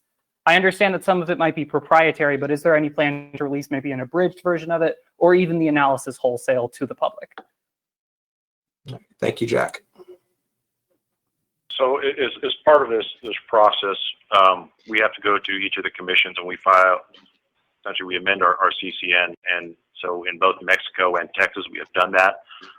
All of those documents are available. You can go to the PUCT website, you can go to the NMPRC website, and you can find those documents. Included in that is the analysis, our testimony of interveners, rebuttal testimony. So all of that is available for the public to see. Thank you. At this time, let's go ahead and take just another brief break. I need to create a new file on our recorder. After we come back, we'll start the formal comment session. If you didn't get a chance to ask your question, I would encourage you to either include it in your comments that you provide, or go to our e-comments page on our website and submit your questions there, and you'll get a response from TCEQ as their formal response to comments. Let's just take a 1 or 2 minute break, and when we come back, we'll start the formal comment period.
All right, everyone, this is the formal comment session for tonight's public meeting. Once again, for the record, this is a public meeting on an application by El Paso Electric Company. It's for proposed permit numbers 1467 PSD-TX 1090M1, N284, and GHG PSD-TX 199. This is the formal comment session for tonight's public meeting. During this part of the meeting, I'm going to call on you in the order in which you registered, indicating that you wanted to provide comments during tonight's meeting. During this part of the meeting, you won't receive a response to your comments. Instead, the comments you provide us during this part of the meeting will be combined with all the written comments that have been received on this application and responded to in one document called the Executive Director's Response to Public Comment.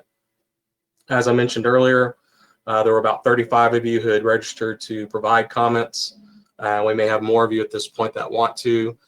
Everyone who wishes to provide comments during the meeting will be given an opportunity to do so. So please be patient and we will get to you.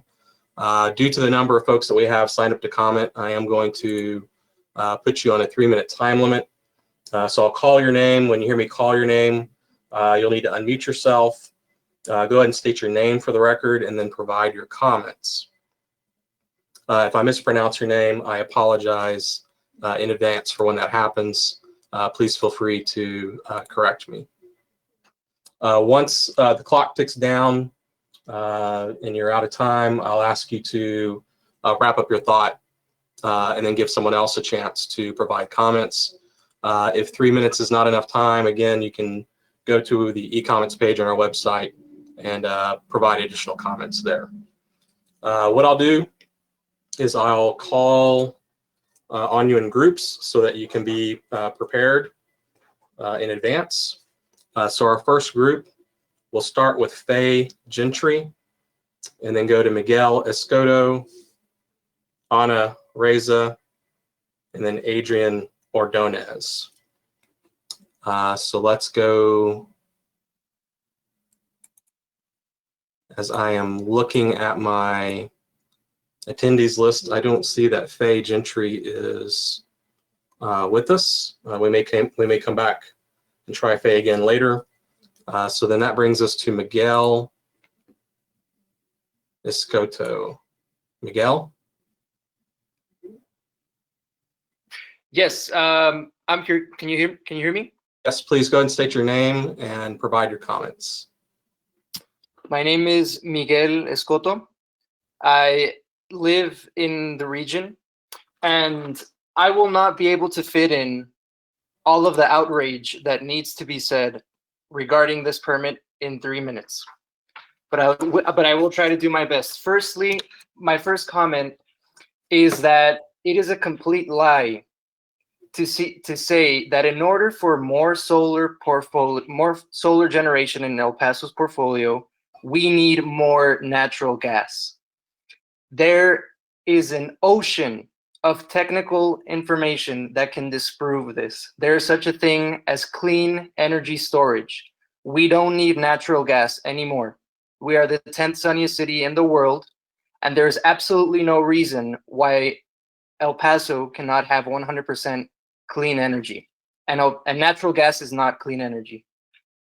Second, it is an outrage that El Paso Electric is trying to squeeze in this application before the EPA implements new ozone regulations, which would drastically change the way the Tceq considers approving this permit. Thirdly, the New Mexico Public Regulatory Commission, which also needs to approve this permit, has already recommended that the permit be denied because El Paso Electric ignored the clean energy standards that the state has. If the New Mexico Public Regulatory Commission can understand how much of an injustice this project is, why can't the Tceq see the same? Fourthly, El Paso is going through a traumatic and tragic COVID pandemic. And studies demonstrate that when we increase the amount of particulate matter pollution in the atmosphere, there are an increased incidence of COVID contractions. We need less pollution, not more. We need more health standards, not less. If you approve Newman 6, you will contribute to the increase of this COVID pandemic in a city that is suffering more than you can ever imagine, from Austin, Texas. Then there's a climate crisis.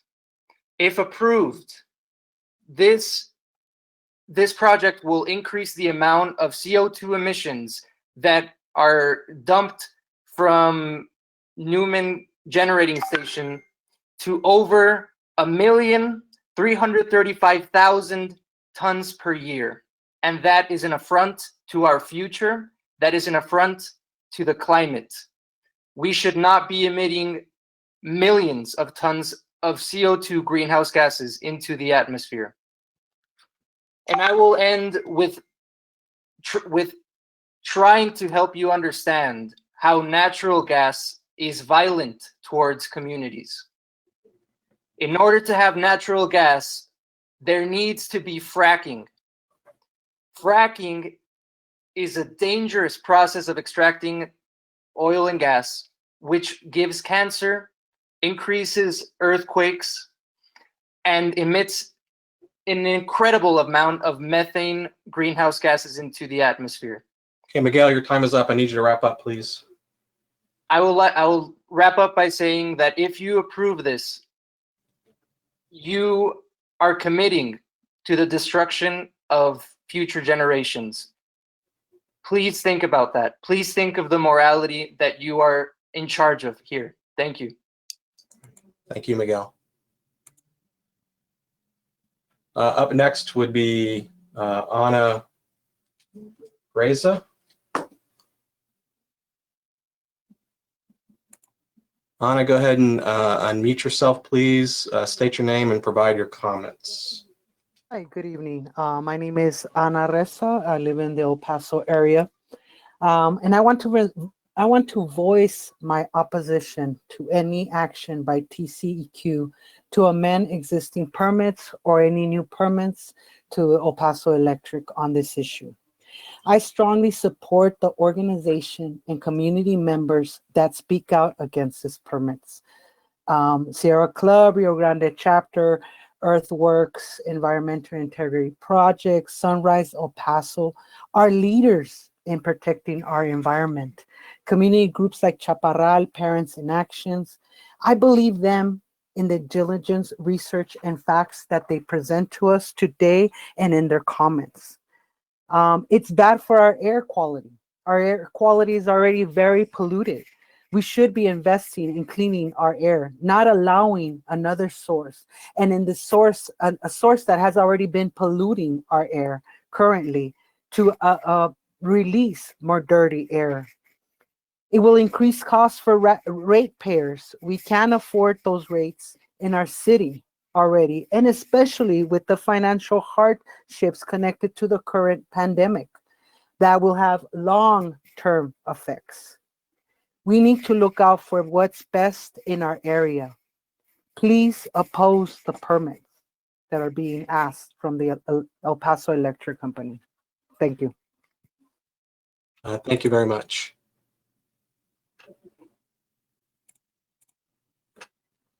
Up next is Adrian Ordonez. However, I do not see Adrian on my attendees list at the moment. So we'll move on. Our next group, we'll start with Desiree Miller, who'll be followed by Joshua Simmons, Angel Ulloa, and then Samantha Cooney. So we'll start with Desiree.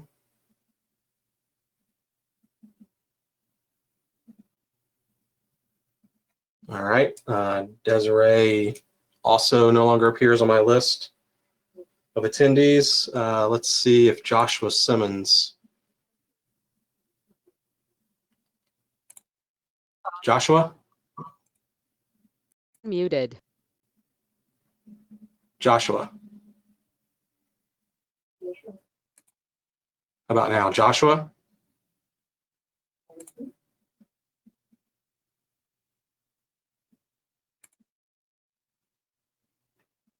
Joshua, can you hear me?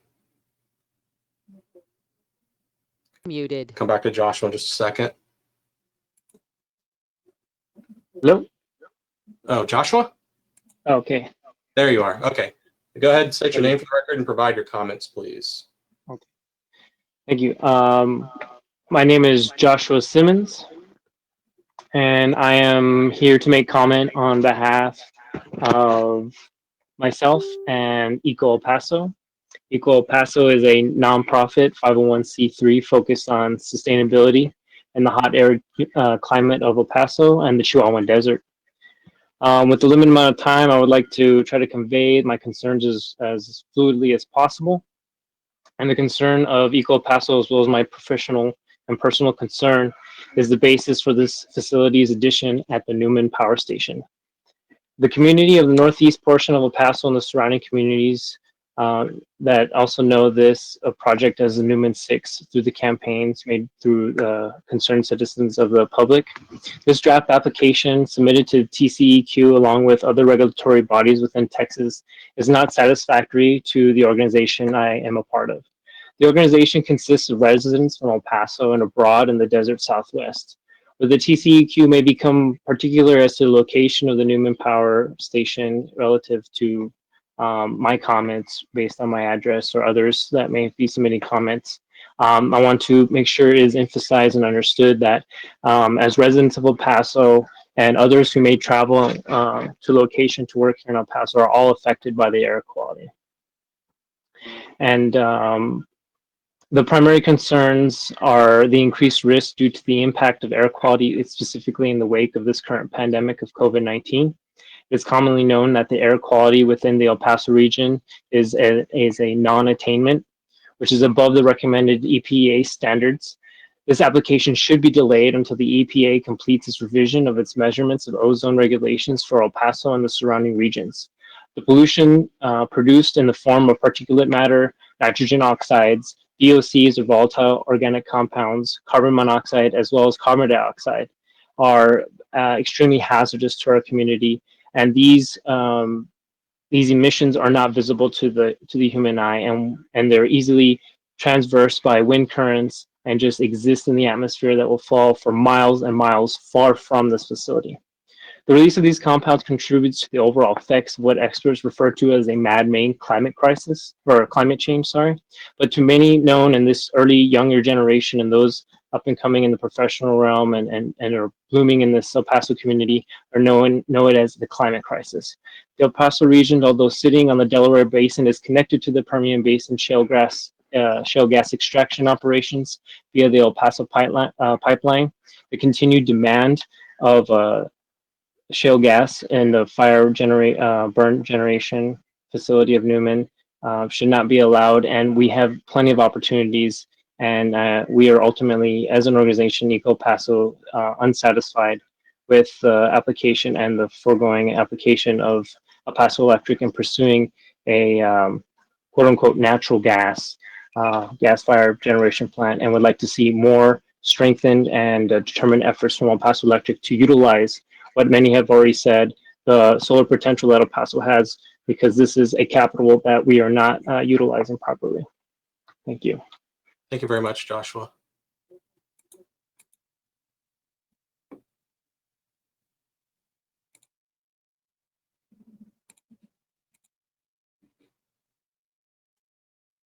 All right, up next is going to be Angel or Angel Ulloa. Hi, yes, it's pronounced Angel Ulloa. Okay, go ahead and Hi. ask your name and provide your comments, please. Thank you. Yes, my name is Angel Ulloa. I'm here speaking today on behalf of myself and Sunrise El Paso. I want to get one thing clear, and this is something that my comrades have also stressed, is that there is no such thing as clean natural gas. And it should be said that you do not need this natural gas to go solar. And if you do your research, you will clearly see that this is something El Paso Electric is telling the community to make this proposition more appealing, but it is not true. We can go solar without natural gas, and El Paso Electric says that they're going to double their solar power. Okay, well, we're only using 3% of our natural solar resources, so now we're going to bump that up to what, 6%? That's nothing.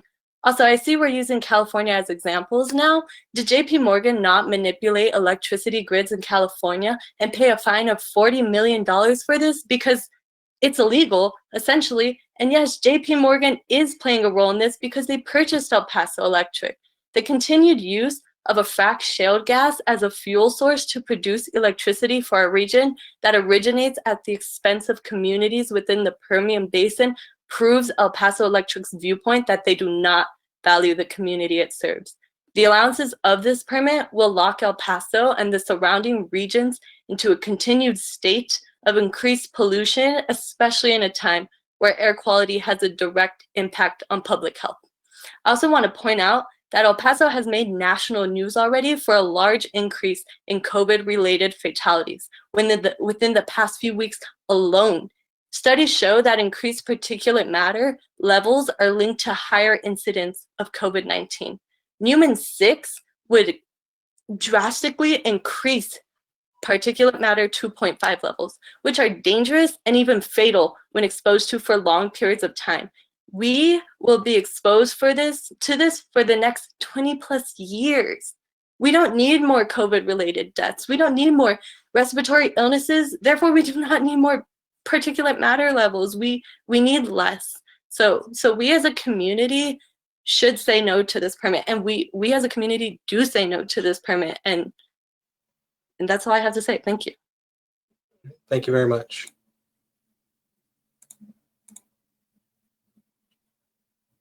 Up next is Samantha Cooney. Samantha, I'll need you to unmute yourself. Can you hear me? Yep. Yes, I can. Go ahead and state your name for the record and then provide your comments, please. Thank you.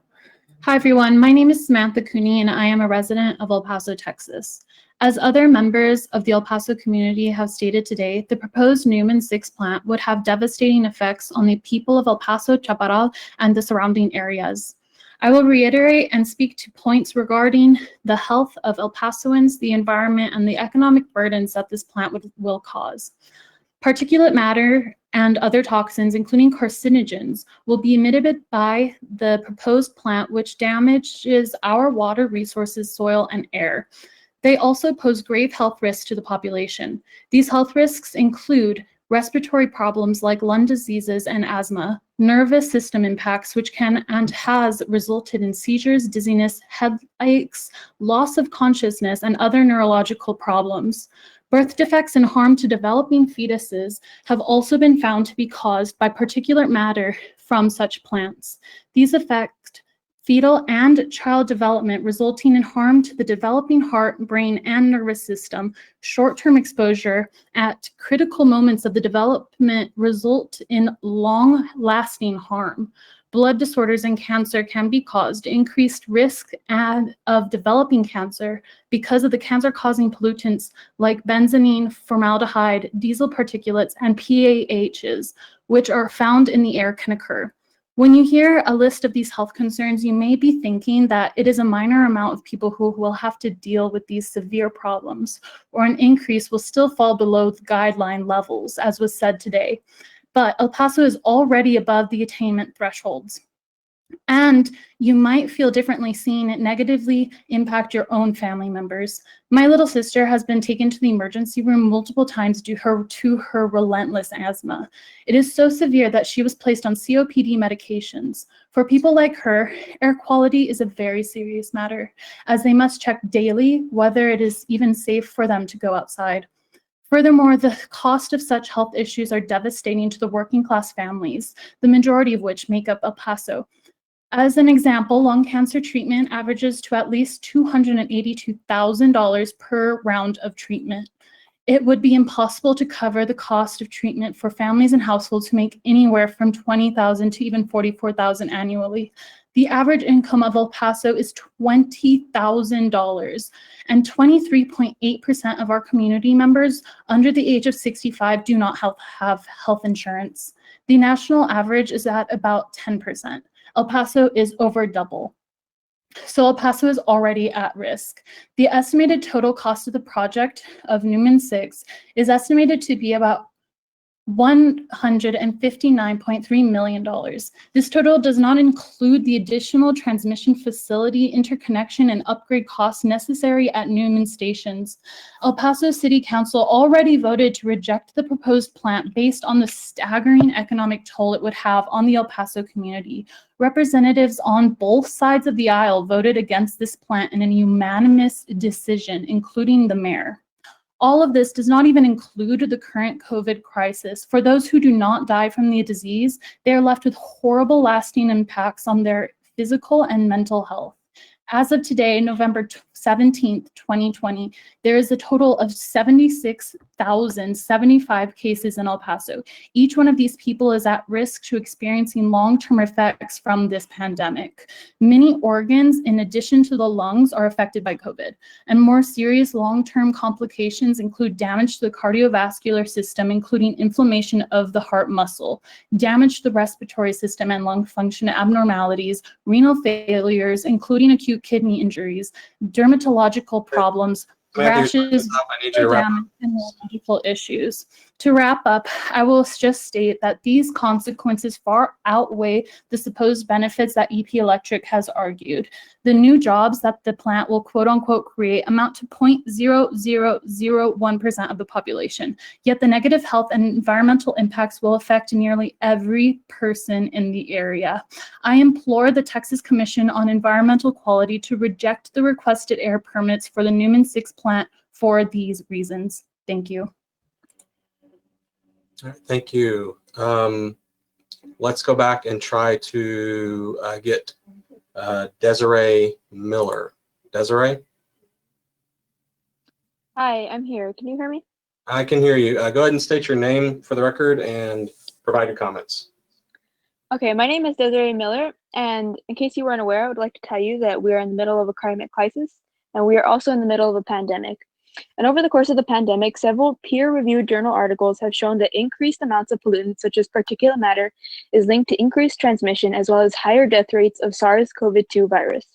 Throughout the course of the COVID-19 pandemic, Black and Latinx Americans have also been at an increased risk of being infected and becoming seriously ill from COVID-19, to the extent that COVID-19 is projected to decrease the life expectancy of Latinx individuals living in America by 2 to 3 years.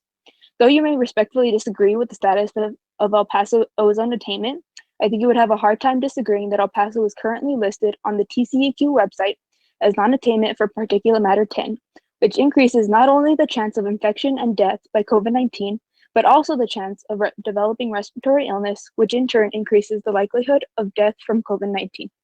This exists in the context of a worldwide health concern, where according to the World Health Organization, 4.2 million deaths are caused each year by ambient air pollution. Taking this into consideration that El Paso is a city with a predominantly Latinx and low-income population with already poor air quality, El Paso is extremely vulnerable to being further devastated by COVID-19 and other future air quality affected illnesses. Since the beginning of COVID-19 pandemic, almost 800 El Pasoans have died from the virus and at least 76,000 have been infected. As of today, El Paso is one of the worst affected cities in the country from COVID-19. In the dire context of hospitals being at capacity, the El Paso area is in a crisis situation and should be taking every measure possible to stop the spread of COVID-19, improve prognosis of those affected, and take the necessary precautions to ensure that in the future, we are never again put in a public health crisis of this magnitude. In order for this to happen, El Paso must see a reduction in the amount of hazardous pollutants being put into our air, not an increase. If approved, the addition of the Newman 6 unit would increase the amount of these hazardous pollutants in the El Paso area. This increase in air pollutants for many individuals living in El Paso area is a matter of life and death. And while I realize the construction of this project will be several years in the future when we are hopefully past the worst of the COVID-19 pandemic, I will point out that climate change and land destruction will likely lead to an increase in the emergence of novel diseases such as SARS-CoV-2, and so air pollution risk will become increasingly more important to the insurance of public health. The TCEQ, through its ability to reject this permit, has the potential to save lives. So while you consider this permit, I am asking you to think about the 800 El Pasoans who should still be here with us today. Make the moral and rational decision and reject this permit. Thank you. All right, thank you.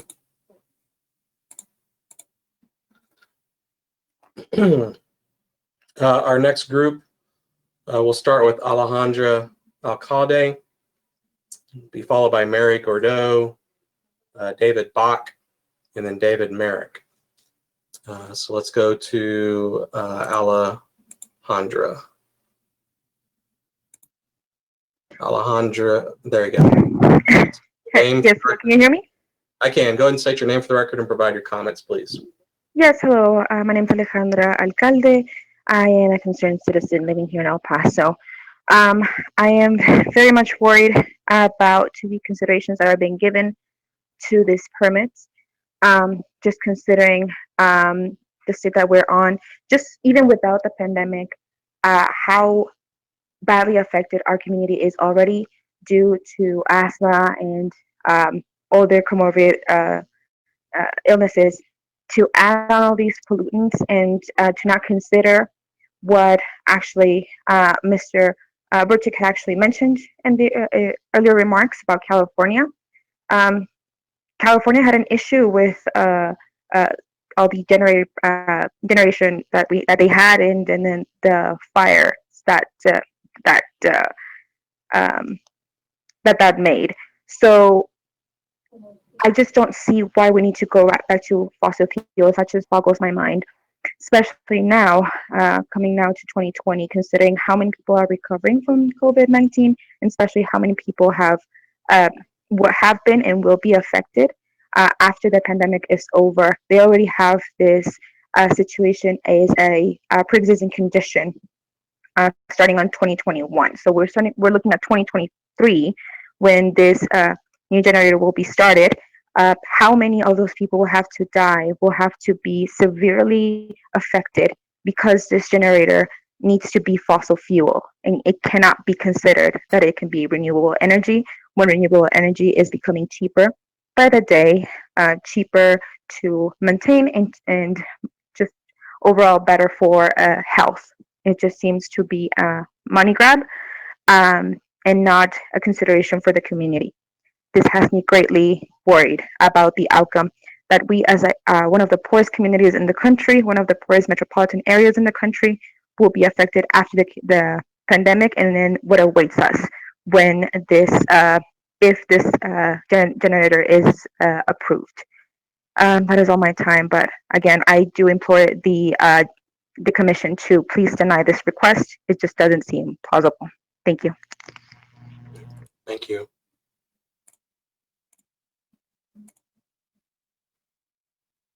Up next is Mary Gordeau.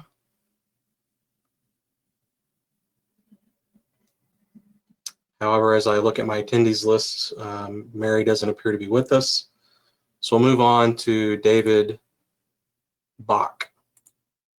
David, go ahead and state your name for the record and provide your comments, please. Thank you. This is David Bach, speaking on behalf of Sierra Club. And although I'm an attorney and I represent Sierra Club nationally, I'm also a El Paso resident. So I wanted to begin by thanking TCEQ and the El Paso Electric staff. I mean, I know this is not easy to be on your side of things. And we do appreciate it. And we do appreciate that El Paso Electric was the first utility in Texas to go coal-free, and look forward to the day when you, hopefully soon, when this project is dropped and you can make a commitment to being the first utility to go 100% renewable in your planning. The thing I wanted to speak about is the ozone issue, which has come up a few times in the comments already. So, I mean, as you can see from TCEQ's own website, El Paso is experiencing ozone levels well in excess of the National Ambient Air Quality Standard for ozone, which is 70 parts per billion. The most recent data has us at a design value of 76 parts per billion. In fact, we've only we've exceeded the standard every year on record except for 2016 when we were exactly at 70. And the problem is getting worse every year, pretty much. You know, around 2016 was when it was best, but we had only 4 violations that year, but we had 16 violations of the standard this year, including an event that was over 100 parts per billion, the highest value reported in El Paso in more than a decade. Those elevated pollution levels cause real harm to our community, including, according to NYU and American Thoracic Society research, about 13 premature deaths and multiple emergency room visits every year. And as El Paso Electric knows, because they were an intervener in the Clean Wisconsin case, the DC Circuit did invalidate the attainment designation for El Paso for ozone. And so we expect, especially with the incoming Biden administration, literally within months, to get El Paso's designation fixed and for it to be designated as non-attainment. Given that fact, we think, given the fact on the ground of the non-attainment, we don't think that TCEQ can grant the permit without significant changes. Texas Health and Safety Code section 382.0518 provides that TCEQ cannot grant an application that would contravene the purposes of the Texas Clean Air Act, which include protecting public health and welfare. And granting a permit that would increase VOC emissions by 114 tons, which is about 10% of the stationary source VOC emissions in El Paso, clearly would not be consistent with that purpose.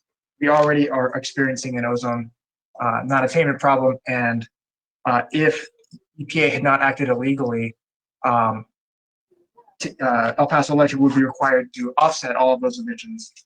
And we do believe that it should be required to do so here as well, consistent with the purpose of the Texas Clean Air Act, consistent with the needs of the community. So thank you again for the time, and I really appreciate it. All right, thank you, David. Up next is David Merrick. Hi, my name is David Merrick. Can everyone hear me? Yes, go ahead, David. Great. Before I begin, I'd like to congratulate Steve Brochek on the $2.5 million payday you received from selling out our community's electric company to the IIF. Thank you for letting us know where your values lie. Now, good night, everyone. My name is David Merrick. Being a power engineer living in El Paso, I reject the El Paso Electric plan to establish the Newman 6 frac gas plant in El Paso. As Americans living in the Great Southwest, we must be stewards of our local resources as the generations before us have been. The world at large recognizes the threat of global warming and is moving towards a greener, more sustainable future. We, as El Pasoans, have the opportunity, privilege, and responsibility to be pioneers in this space, investing in alternative energy solutions that will create more jobs and rein in a more habitable future for our children. The AZ Sun program in Arizona led to the creation of over 1,000 jobs, creating over 4,000 megawatts of annual solar power, 800 megawatts of solar power in Maricopa County alone. Let us lead the way to a better tomorrow. Do not allow the gas investors to make one last dollar damaging our ecosystem and destroying our community. There are 3 reasons why fracking must not be allowed in our community. First, where we live in the Chihuahuan Desert, we have continued to face a grand water shortage to the extent that we had to build the world's largest inland desalination plant. Water is a precious resource here, both for the people as well as for the desert and its inhabitants. We get many visitors to El Paso hoping to view our nature and wildlife.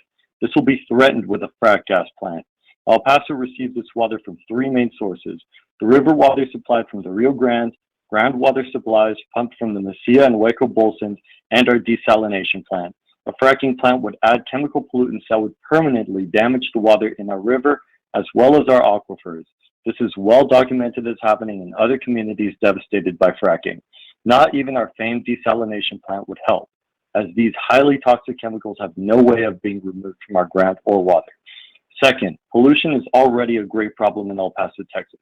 According to the 2018 study from the Environmental Protection Agency, El Paso is listed as number 4 in mid-sized metros for most polluted city. This is not the type of recognition we want to have for our homeland.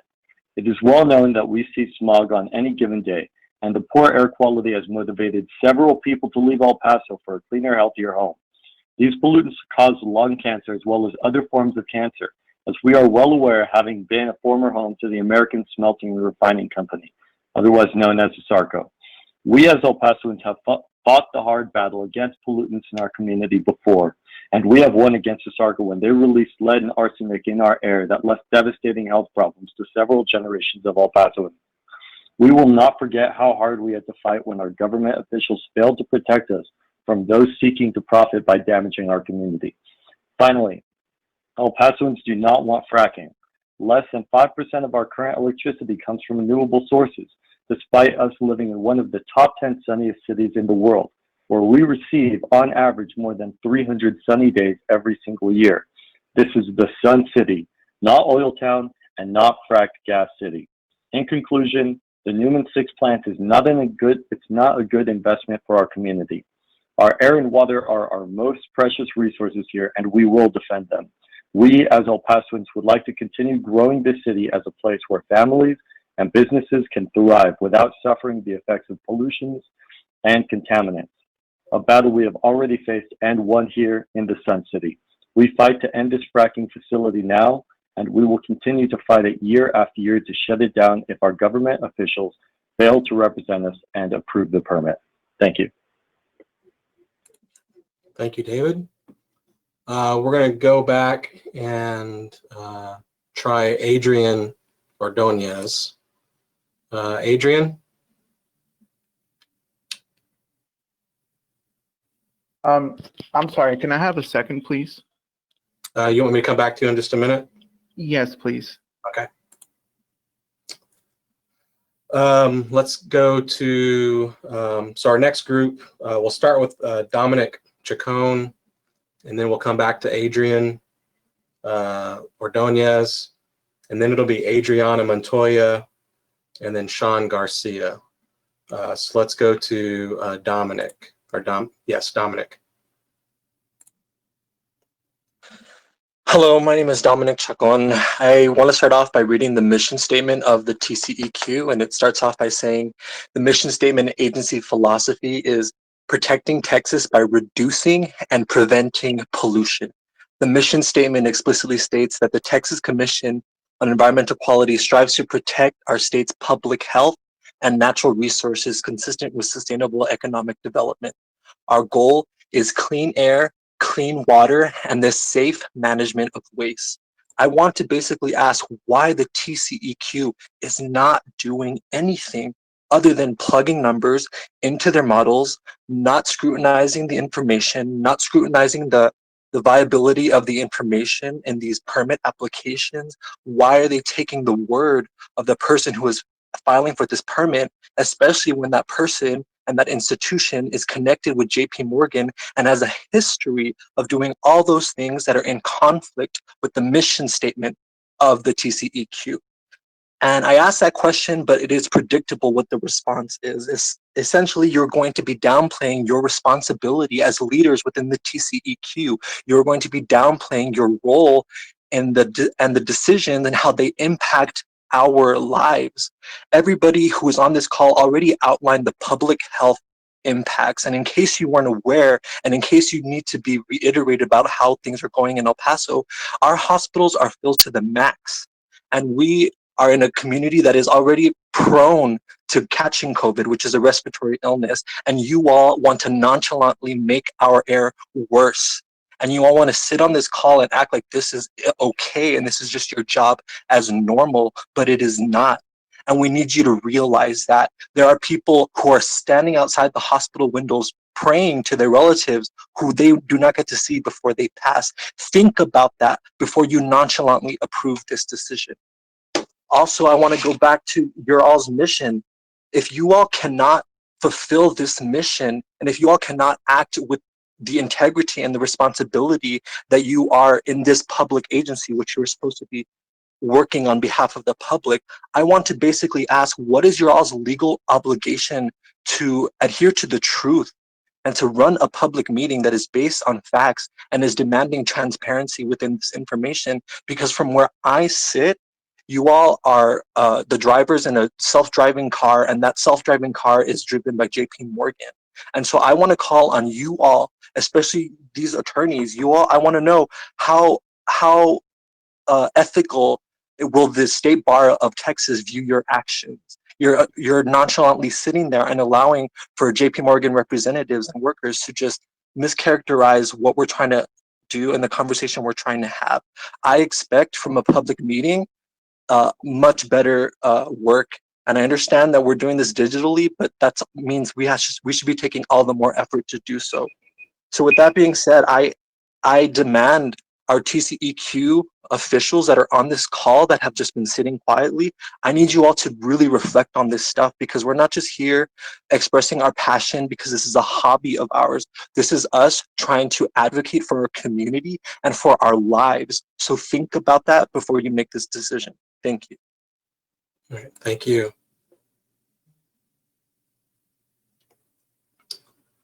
All right, before we go on, the interpreter has requested a refreshment break so that she can get some water and stretch her legs. So please don't go away. We're just going to give her a minute or two so she can get up and get some water and refresh herself. So please be patient, and we'll get back to taking your comments here in just a minute.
All right, folks, we're going to go ahead and pick up again. Up next is going to be Adrian Ordonez. Just to make sure, are these comments are they going on record?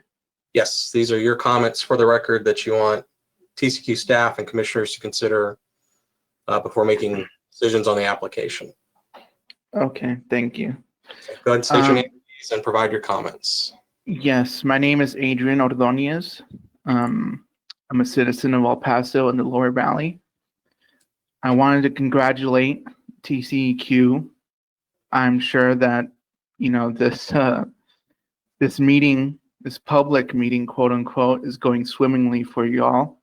I have no doubt that You couldn't have possibly chosen a better way to conduct this over a computer on a computer screen, not having to see any of us face to face. I know how it went down in Riverside when you all basically let our comments go unheard when we were speaking out against Western Refinery, or Marathon Refinery, I should say. Everyone's already spoken about a lot of facts. They've already mentioned a lot of, numbers, statistics, things that are important to hear. But what's important to hear as well is the human aspect of how this is going to affect us. If the addition to Newman 6 is allowed, I would hope that y'all understand that you're complicit in all the deaths that have been going on here in El Paso due to COVID-19. Don't think for a second that these things are not connected, because they are. The fact that we're having to have these public meetings in this manner is ridiculous in and of itself. The fact that we have to speak to y'all and beg and plead for you to listen to us and for you to actually be the supposed voice for our community is ridiculous in and of itself. We know the score. People who don't even come to these type of meetings know the score. You talk to community members, they know coming to meetings like this is sometimes useless, because at the end of the day, what matters are corporate sponsors. People have pointed out the relationship between JP Morgan and El Paso Electric. I doubt that will be really heard or taken into consideration. I've spoken to comrades in Houston, and the mere mention of TCEQ makes them roll their eyes and scoff and laugh, because they know how useless these meetings usually are. It's ridiculous that we have to do these things. It's ridiculous that we point out these obvious conflicts of interest, and these, no action is taken on that. It's ridiculous that we're talking about possibly opening or adding infrastructure that's going to add to the region's ozone pollution in the middle of a pandemic that directly affects pulmonary health. It's outrageous that we even have to consider that. It seems like a no-brainer. That's all I have to say. All right. Thank you, Adrian. Up next is Adriana Montoya. Hi, can you guys hear me?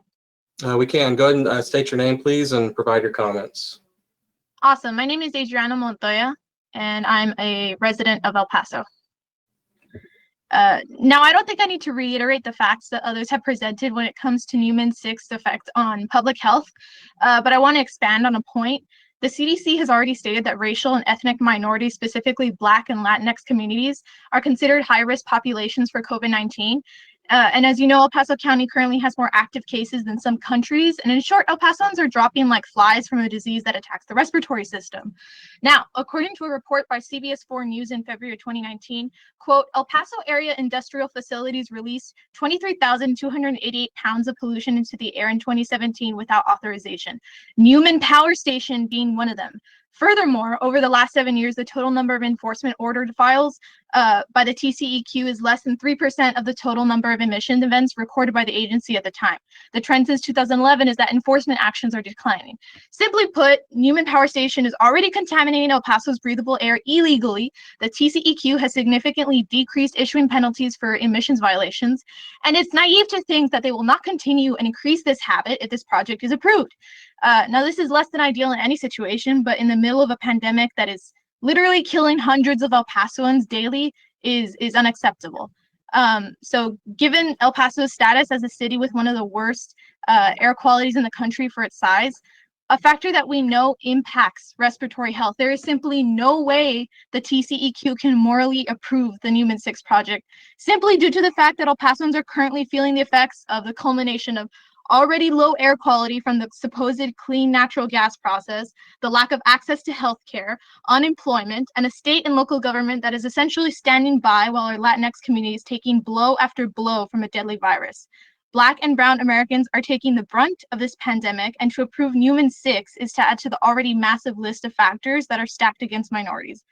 I am imploring the TCEQ to not give in to the environmental racism and the lies of corporate interest. Our community is not disposable. Black and Brown communities are not disposable, and basically just oppose if morals is truly a value of the TCEQ. Thank you. All right, thank you. Up next will be Sean Garcia.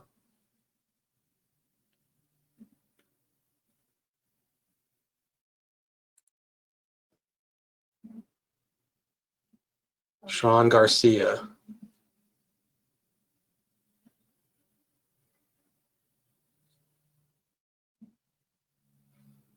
Sean, I see you're on the webinar, but you're not connected via any audio. So we'll come back to you in just a second. Try to get your audio reconnected so we'll be able to hear you. Our next group will start with Alonso Mendoza, who'll be followed by Veronica Carbajal, Sylvia Searfoss, and Robert Mosher.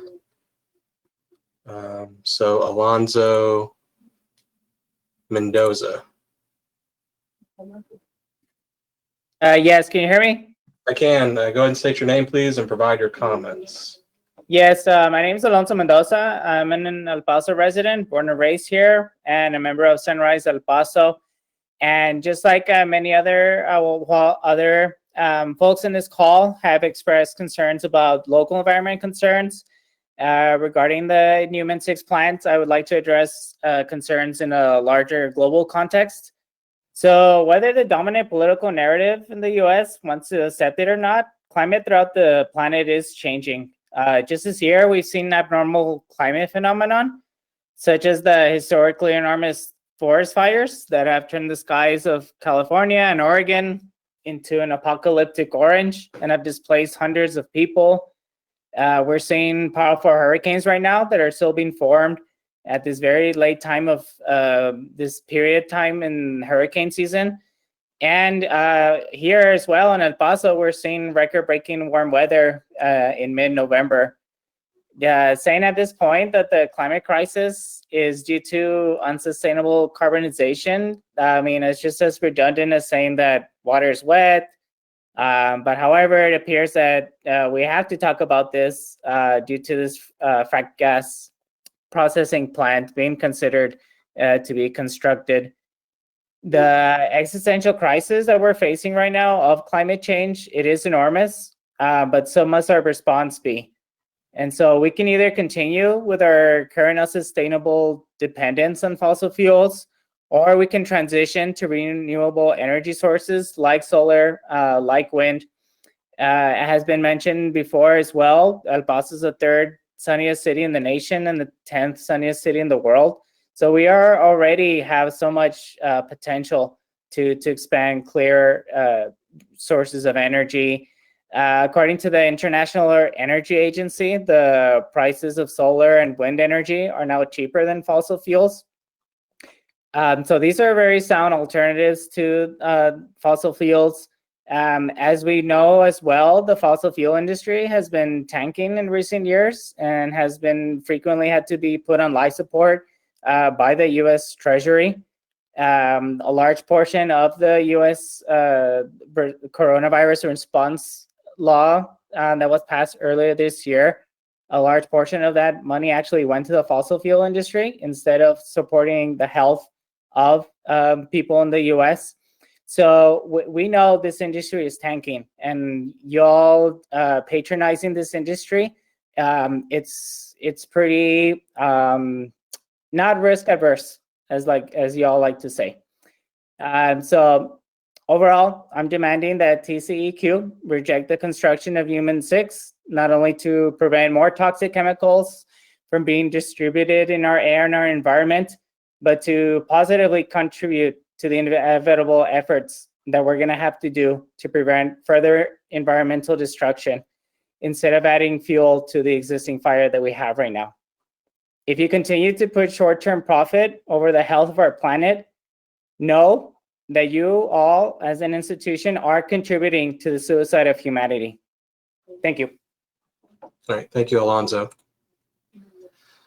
Let's see, up next is Veronica Carbajal.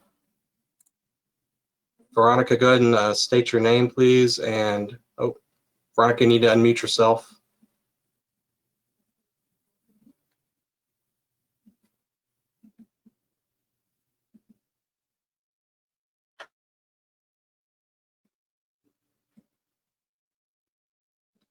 Veronica, if you're talking, we can't hear you. Make sure that your computer's microphone is turned on and enabled.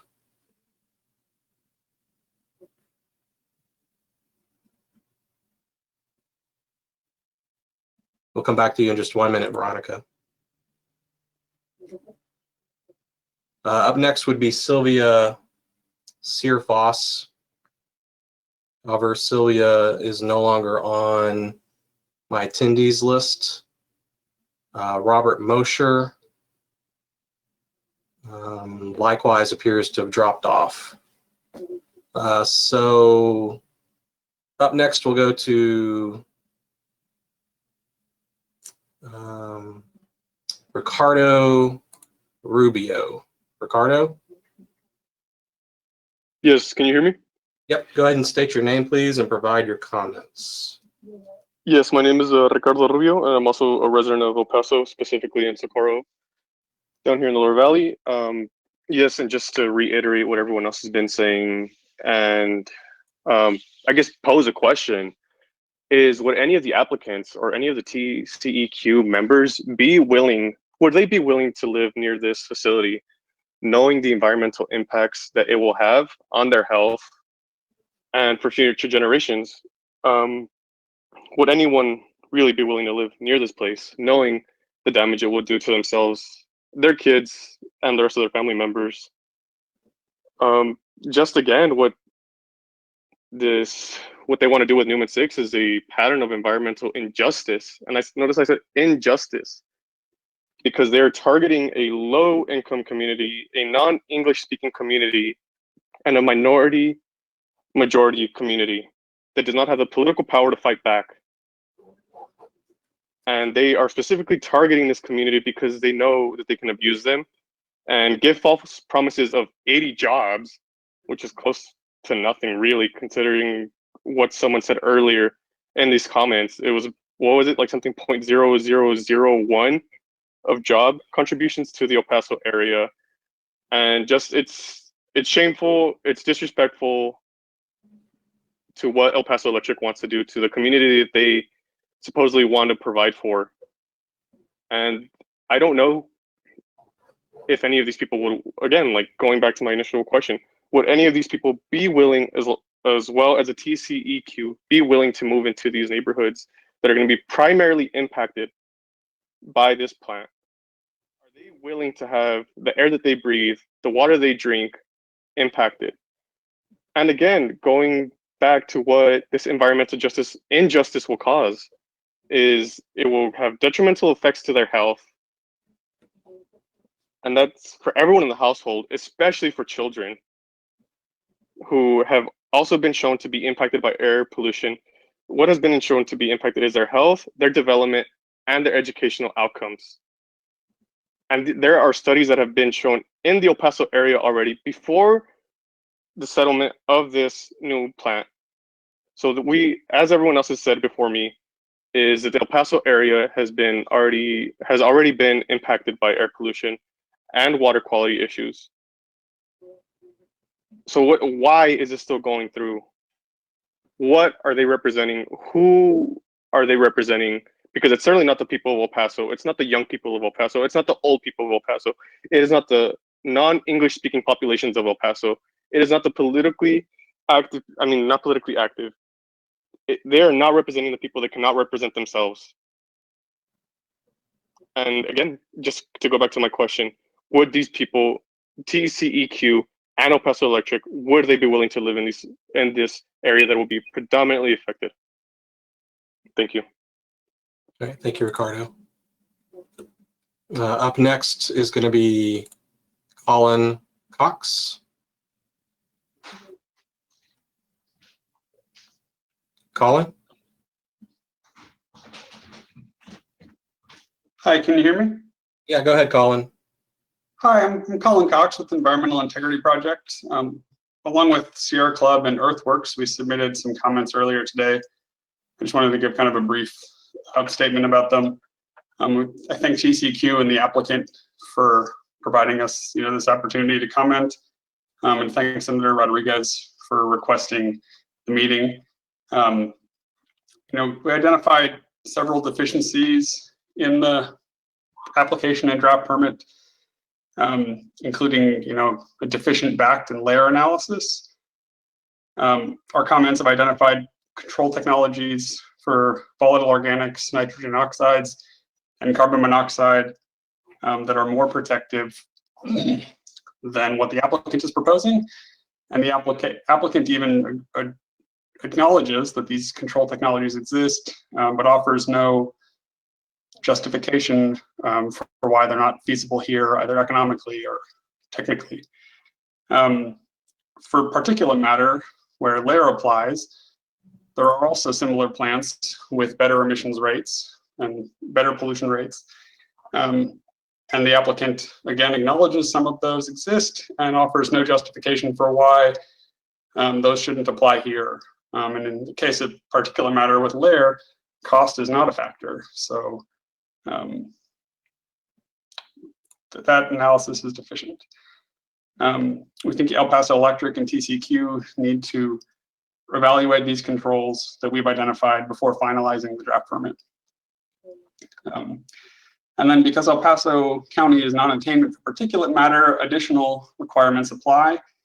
The applicant must analyze alternative sites, sizes, production processes, and control technologies, and demonstrate why their chosen sites, sizes, production processes, and control technologies are in the public interest. So far, the applicant has performed that analysis for sites and demonstrated why the Newman Generating Station is the appropriate location for this, but there's been no discussion of alternative sizes, production processes, or control technologies. That needs to be updated before the TCEQ can approve the application. And finally, in the impacts review, a couple people have already brought up ozone issues. El Paso's design values in the past several years are well above the NAAQS. The impacts review is deficient because they determined that since it's releasing only a de minimis amount of ozone, it can't cause or contribute to a violation of the NAAQS, but a violation of the NAAQS is already happening, and so this facility is kind of by definition going to be contributing to that. So the impacts review needs to be redone with that in mind. I see that I'm running out of time. Thank you again for the opportunity to speak here tonight. All right, thank you, Colin. All right, let's go back and try Veronica Carbajal again. Veronica, are you there? Yes, can you hear me? I can. Go ahead and state your name, please, and provide your comments. Yes, Veronica Carvajal, Veronica Carbajal. Here's an individual. I believe this permit should be denied. El Paso Electric customers pay for the electricity twice. Every month we pay our utility bill, and every day we pay by breathing in polluted air, curtailing our outdoor work and recreational activities due to rising temperatures. We also pay for technology to find and treat more water, which El Paso Electric consumes a lot of. In addition, air pollution impacts our economic development opportunities. Logical thing to do is to reduce energy consumption and to use renewables for our remaining energy needs. Instead, El Paso Electric insists that it must build another pollutant emitting plant in order for it to add renewables to its portfolio. This logic does not make any sense. EPE is saying they need to pollute in order to not pollute. As for the pollution generated by this plant, Newman 6 will emit nearly 31 tons per year of particulate matter. El Paso is already non-attainment for PM. Newman 6 will emit 121 tons per year of NOx. and 114 tons of VOCs, which are precursors to ozone. As you know from the lawsuit in which EPE intervened, the EPA is in the process of correcting its ozone measurements in El Paso, which will likely lead to a non-attainment designation for ozone, even before we consider the added emissions of Newman 6. Newman 6 will emit 237.7 tons per year of carbon monoxide. El Paso has a maintenance attainment designation for CO. This plant will likely cause El Paso to be designated as non-attainment for PM, ozone, and CO. Further, the existing air monitoring network in El Paso does not adequately reflect the emissions from the Newman power plant. The closest air monitor is the Skyline Park monitor located at 5050 Yvette, which is over 8 miles away from the plant and which only measures ozone. Our community does not have a way of measuring the true impact of the plant and the proposed generator and its emissions of particulate matter, ozone precursors, ozone, and carbon monoxide. Now let's be clear, there's nothing natural about natural gas. From cradle to grave, natural gas harms our environment and our health and contributes to greenhouse gases, which contribute to increased temperatures. This in turn causes an increased use of air conditioning and energy consumption, which in turn increases the consumption of fossil fuels. We must break this vicious cycle, and adding another natural gas plant simply cannot do that. Thank you. All right, thank you, Veronica.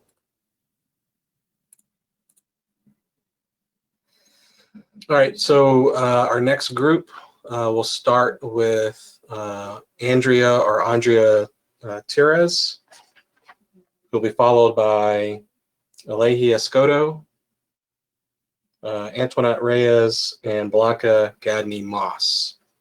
So let's go to Andrea. Can you hear me? Yeah, go ahead and state your name and provide your comments, please. Thank you. My name is Andrea Tires, AndreaTirres. Buenas noches, good evening. I am a native El Pasoan and I love this community. I am completely opposed to the Newman 6 project. I urge you to make decisions that make sense. We are all living in stressful, uncertain times during the pandemic.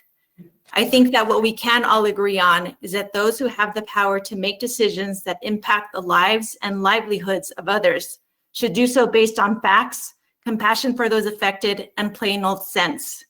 It doesn't make sense to pump in more air pollution in an area that is a non-attainment for particulate matter and will soon be designated non-attainment for ozone as well. It doesn't make sense to bog down ratepayers for upwards of 40 years with a project that doesn't use available technologies to minimize air pollution. It doesn't make sense to further endanger the lives of people who live within feet of the plant. This community is already decimated by COVID-19 and has been called the epicenter and ground zero of the pandemic. Now we would have to deal with more threats to our health and environment when we are already crippled physically and economically. It doesn't make sense. TCEQ, I urge you to vote with facts, with sense, and with respect for the community. Vote no on the Newman 6 project. We are people just like you. We want to live life in full, with full breath, clean lungs, and healthy bodies. Do the right thing and live up to your stated agency's mission. El Paso Electric can and needs to do better to serve the needs of this community. Newman 6 is not the answer. Let's work together to find the solution. Thank you. All right, thank you. Up next will be Haley Escoto.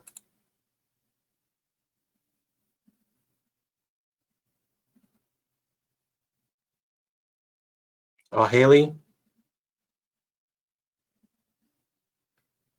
if you're there, I need you to unmute yourself, pressing the red microphone on your control panel.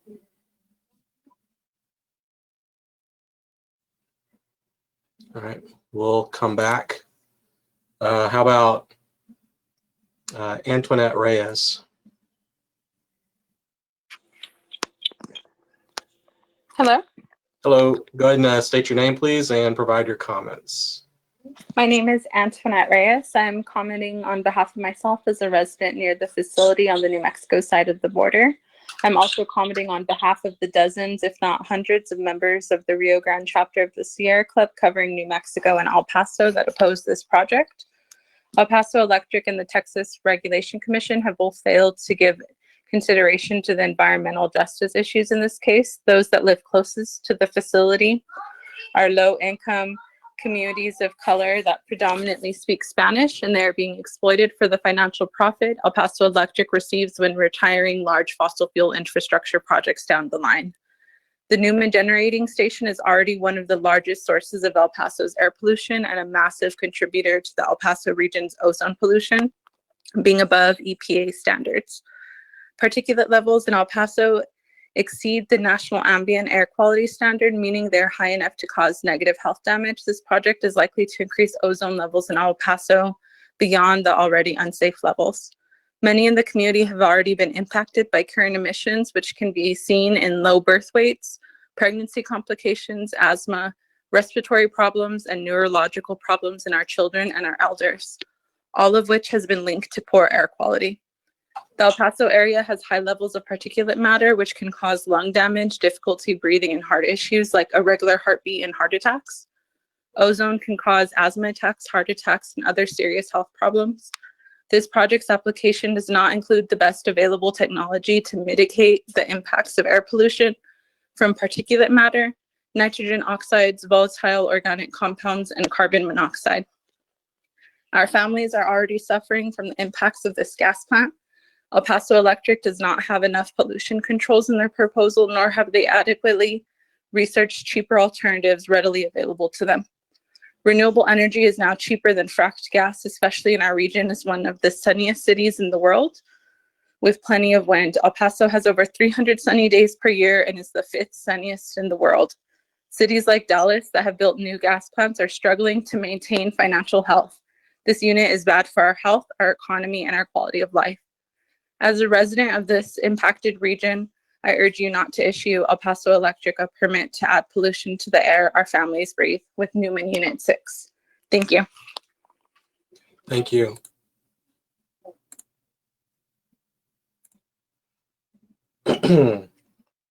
Up next will be Blanca Gadney-Moss. Hi, my name is Blanca Gadney-Moss. I am a board member with Eco El Paso and live in the Northeast, the very area that will definitely be impacted by the pollutants from the addition of the Newman 6 plant. I want to state for the record that El Paso Electric did not answer my question about retiring capacity in Texas. El Paso Electric named capacity retired in New Mexico per New Mexico requirements. This is important because we are being forced to accept increased pollutants in this region.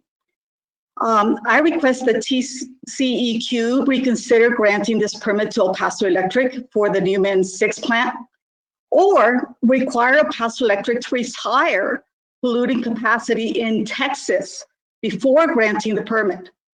TCEQ needs to consider the health impact to a community that is already experiencing severe health issues from COVID-19.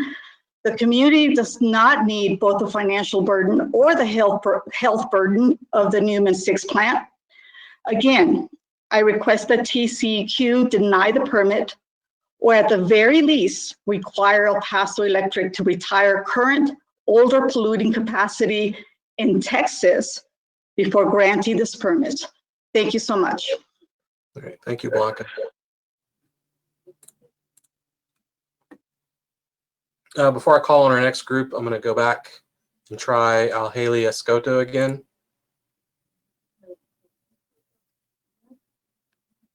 Miguel Escoto, if you're there, I need you to unmute your microphone.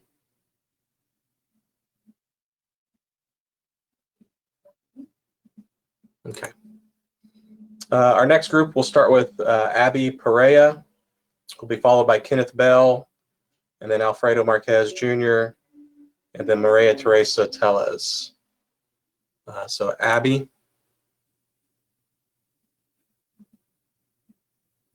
Hi, can you hear me? I can. Go ahead and state your name, please, and provide your comments. Good evening, Texas Commission on Environmental Quality. My name is Abby Perea. Thank you so much for giving me the chance to speak tonight. I know it's been a long night, but I hope you will listen closely to what I have to say. I come before you to ask that you carefully consider the power and the effects of making a decision like giving a permit to El Paso Electric to build the Newman 6 extension. Not only that, but what it would represent. What would it say about the institutions in place that are supposed to be protecting us and our environment? When given the numbers on how much Newman 6 would contribute to the overall contamination, it's extremely difficult for any human to comprehend exactly how destructive it will be on a large scale. The fact that these companies have allowed such contaminants, the ozone, volatile organic compounds, nitrogen oxides, all of that to exist in our air for a long time is appalling. No matter what air quality standards gives them permission to exist, it is, like I said, appalling. We cannot afford to let this extension be another massive contributor of these pollutants. They are harmful. Natural gas is harmful. Why are we even allowing this to happen? And I really ask you to hear our worry. I'm really asking you to see and hear our fear. And I know you might be tired. I know you've been hearing this same information, but I really, really hope that y'all are listening, because these are people's lives that we're talking about. We're talking about the very real possibility of an uninhabitable world. We cannot have a thriving city in a desecrated environment. We cannot have a thriving economy where people are becoming ill due to environmental injustice. And during a time when there is a lethal respiratory disease that is currently tearing through our community so aggressively, we need our lungs, we need our respiratory health to be stronger than ever. And what this Newman 6 project represents is threatening all life on this earth. The survival of our species is threatened by this climate crisis, and this should be treated as an emergency. Building another one of these generators will not get us to a world that is safe and habitable. So much has already been changed and destroyed, but there is so much that we can still protect and conserve and harness, like the sun, so that we can live sustainably and live up to our name as the Sun City, so we can protect our people, so that we can pay reverence to this earth and stop destroying the only home that we will ever have. There is no excuse. We can do it. It might take time, but all it takes is a willingness. And so I ask you to please, please imagine what it would mean to reject the construction of something so harmful and unrepresentative of who we are and what we're capable of as an economy. I'm asking you to imagine what it would mean with the power that you hold to be part of a collective effort in halting systemic patterns that allow our health, our air, our water, our ground, our food, our home to be compromised just to keep a few people rich and cozy. It's in your name, the Texas Commission of Environmental Quality. If it truly is your obligation to serve, as you have said, then you must acknowledge that an environment with Newman 6 is not quality. If not, then who do you serve? So will you, the Texas Commission on Environmental Quality, permit El Paso Electric to build something destructive to serve self-interest and profits? Or will you permit us a chance to have a safe, livable place to call home? Thank you. All right, thank you. Up next will be Kenneth Bell. Can you hear me? I can. Go ahead and state your name for the record and provide your comments, please. All right, my name is Kenneth Bell. I am a resident of El Paso, and I'm here to ask for you guys to reject this application by El Paso Electric Sun Jupiter Infrastructure Investment Fund. Reject the permit for the Newman 6 generator. Listen, throughout this evening, you've been presented the facts by many people. So I'm not gonna. There's no point in me regurgitating those same facts, and I'm not gonna sit up here and pretend that you didn't already know the facts moving into this. All right. The reality is that you guys straight up don't care. El Paso Electric knows that what they're doing is wrong. They know that they're polluting and poisoning the community. They don't care. Their CEO, Kelly Tomlin, does not care. She has never cared and she never will care. She is a bad faith actor. Brad, do you hear me? All right, check this out. These guys that are running this, propaganda campaign claiming that they support renewable energies.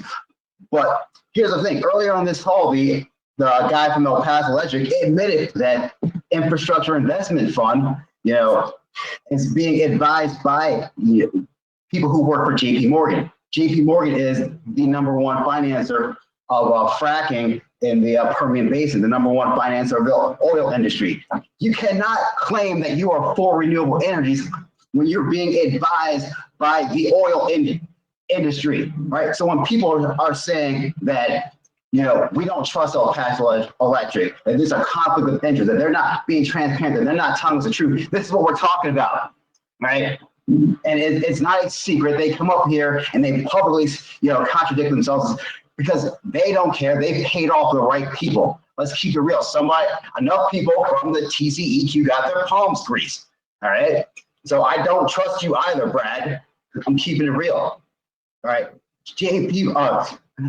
El Paso Electric claims that they're for, renewable energy. They want to increase renewable energy, but they penalize their customers who use solar panels. That's a conflict of interest. Do you realize if you are a homeowner and you install solar panels, you're doing it to, save on electricity, to save your energy bill. But if your energy bill goes below $30, El Paso Electric is allowed to charge you, the difference to make to go up to $30. So if you're doing the right thing, you're doing the responsible thing, and your bill is you only use $10. Your electric bill is only $10. El Paso Electric is legally allowed to charge you the extra $20 to go up to $30. So that's $20 in pure profit. That's $20 for a service that they did not provide. But they're going to sit up here and tell us that they are for renewable energy, that they are for the community, that they serve the community. They are lying to us. They are stealing from us. They are thieves. And it's what they're doing is criminal. The fact that we have to have another, community forum to discuss this is criminal. Remarks complete, Brad. All right. Thank you. Up next is Alfredo Marquez Jr. However, Alfredo is no longer on my attendees list. Next up is Maria Teresa Tellez. Maria Teresa likewise is no longer on my list. So we're going to move on to the next group.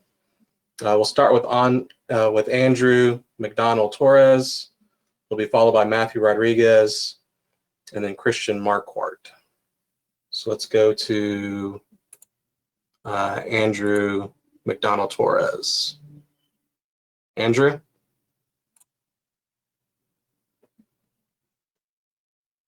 Yes. Go ahead, state your name for the record and provide your comments, please.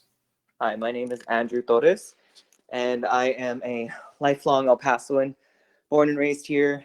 I lived 2 miles away from Western Refining my whole life. Went to Del Norte Elementary School in the lower valley of El Paso. So I'm no stranger to seeing smelters and refineries and pollution, smelling pollution, dealing with it on a daily basis, right?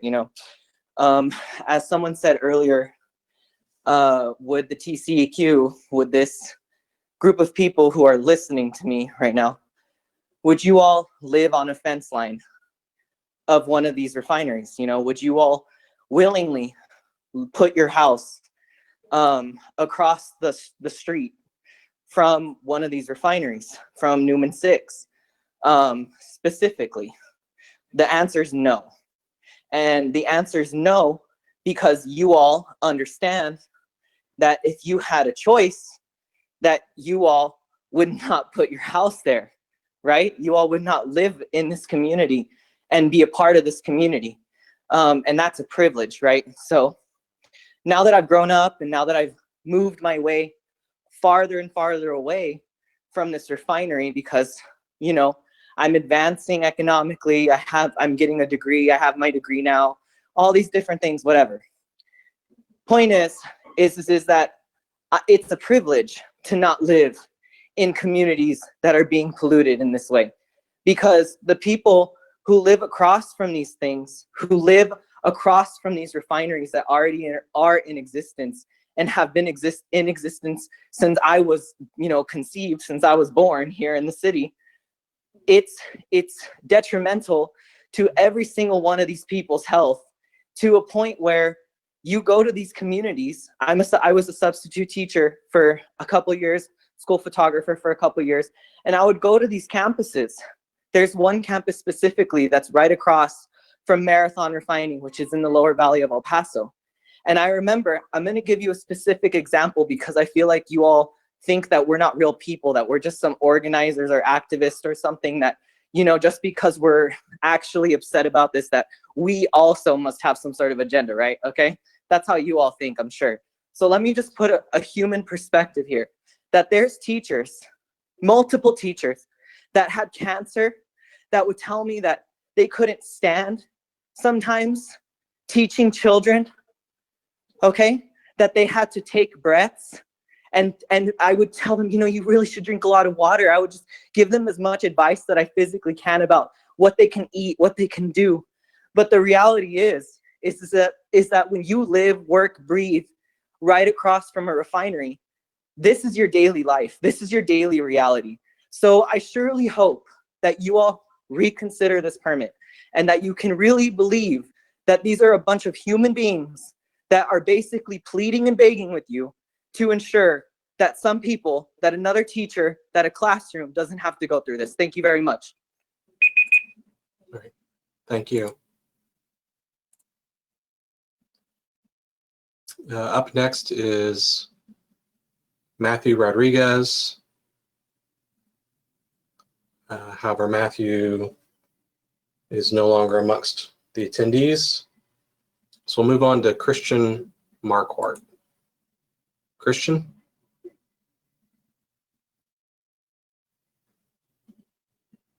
Christian, I need you to unmute yourself.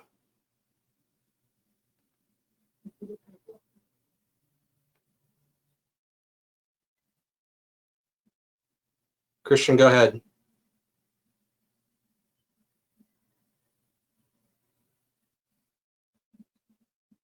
All right, so Christian, we can't hear you, which may mean your computer's microphone isn't turned on or isn't working.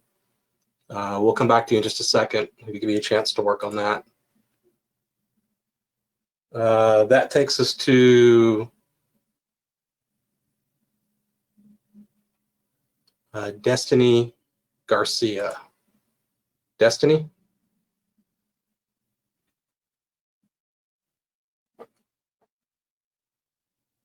Hello. Hi, Destiny. Go ahead and state your name for the record and provide your comments, please. Hi, my name is Destiny Garcia, and I'm just going to keep this short. So over the course of these comments, we've heard facts and statistics about air quality and climate change, and we've heard heartbreaking stories about the personal effects of all of this. And I just want to make it known, in case it's not entirely clear, entirely obvious, that you know what the effects of climate change are, and we know what the effects of climate. We know that you know what the effects of climate change are, and it is completely disgusting that you think that it is okay or even an option in 2020 to be considering a natural gas, quote unquote natural, when it is 2020 and we have renewable resources.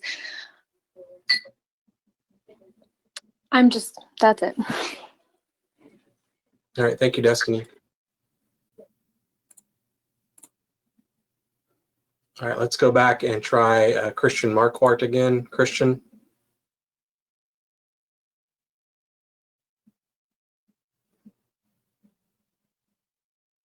Oh.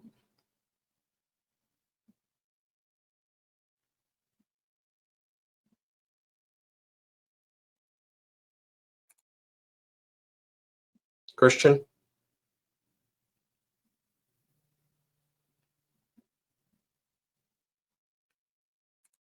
All right, so again, Christian, I'm not sure what's going on, but your computer's microphone is either not enabled or isn't working to where we can hear you, you may consider calling in to that conference line that we have set up.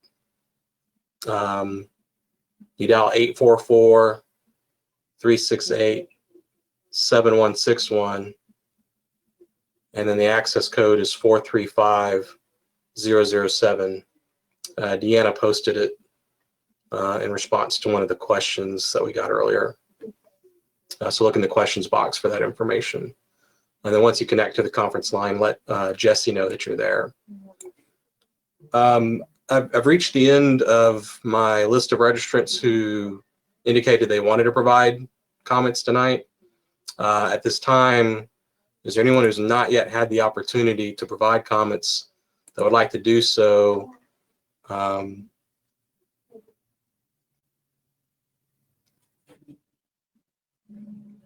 Okay. Please either raise your hand, use the raise your hand button on your computer, or if you're on the conference line, get either Jesse or Jim's attention to let them know that you're there. Let's try Christian on the conference line. Christian, are you on this conference line? Yes, can you hear me? I can. Go ahead and state your name for the record and provide your comments, please. Thank you. Hello, my name is Christian Marquardt, and I am asking the TCEQ to consider the horrific impact the Newman 6 fracked gas plant will have on the El Paso, Chaparral, Ciudad Juarez community. To address my grievances with this project, I will be discussing social determinants of health, and I'm addressing this from my perspective and positionality as a local mental health professional in the El Paso area. My credibility also rests in my experience as a graduate student pursuing a Master of Science in Social Work degree from Columbia, and a proud community organizer with Sunrise El Paso because I love my city. The fact of the matter is that El Paso is a community that is 80% Latino, and this is a direct attack on the brown community, a decision being made by white people who are only invested in the money filling their pockets, while the average El Pasoan's annual income is only $23,000. El Paso Electric would love to make this community believe that they are not directly bought out by JP Morgan Chase. But the new CEO of El Paso Electric is Kelly Tomlin, an ex-president and CEO of Intren LLC, another utility contractor. Intren LLC was invested in by One Equity back in 2017, who happens to be a private merchant banking arm of JP Morgan Chase, which goes to show that even if the company itself isn't completely bought out by JP Morgan Chase, our El Paso Electric CEO has very well been bought. El Paso Electric clearly and surely does not have any trauma-informed specialists or actively anti-racist social workers on their team. And as a mental health professional who works for the local mental health authority, I can tell you we will be screening this with every individual that comes to us as they begin to experience physical and mental health issues because of the effects of this fracked gas plant.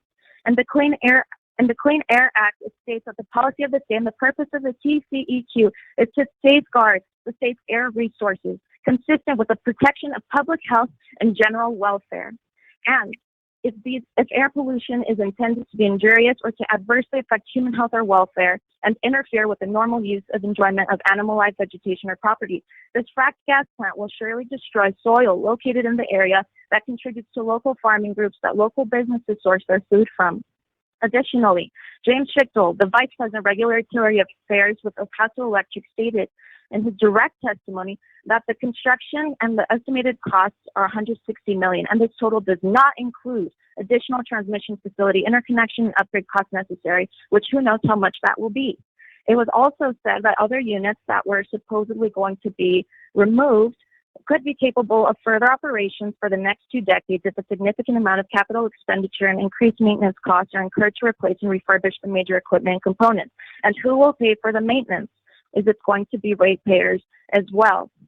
Apart from the economic impact that this project will have, we have very much so discussed the health risks that come with this fracking plant, along with education impacts. Out of 35,000 households in Northeast El Paso, 14,000 of those households have children. And there are various studies that go to prove the impact of residential exposure to air toxins and the effects on academic achievement, linking lower grade point averages among school children in El Paso, Texas, not to mention that this is yet the most reckless, violent project that El Paso Electric has ever proposed. Additionally, Even if they offer 80 jobs, workers have been found at risk of permanent lung damage caused by exposure to silica fracking sand, which is used in fracked gas plants. We as a community ask you, is it still every life that matters? Do brown lives matter in the eyes of TCEQ, or just the white lives in charge of El Paso Electric that have, no matter how much they deny it, been bought by JP Morgan? To defend El Paso Electric's actions is to uphold and defend white supremacy in our community, as this project clearly will devastate one of the most beloved brown communities that is most proud of our brownness. After the events of August 3rd, 2019, where a white supremacist entered our city and violated our community, one would hope that our very own electric company would not try to covertly exploit a brown community that is healing from the impact of white supremacy. To accept Newman 6 is to accept the violent act that is imposing this fracked gas plant that no one in the community asked for without our permission, and rather imposing the prioritized opinions of white so-called sneaky, toxic leadership present within El Paso Electric, IIF, and JP Morgan Chase. Christian, You your will hear El time is Paso up. Electric Please wrap mention the up. economic. Okay, TCEQ, we as a community implore you to reject this project, as it would prove to be incredibly detrimental to our community. TCEQ's role is to defend quality of life by defending quality of environment. And if you aren't defending our community's quality of life, are you even doing your job at all? And we trust that you will do your job by rejecting Newman 6. Thank you. Okay, thank you. All right, next we're going to go to Catherine Sotelo.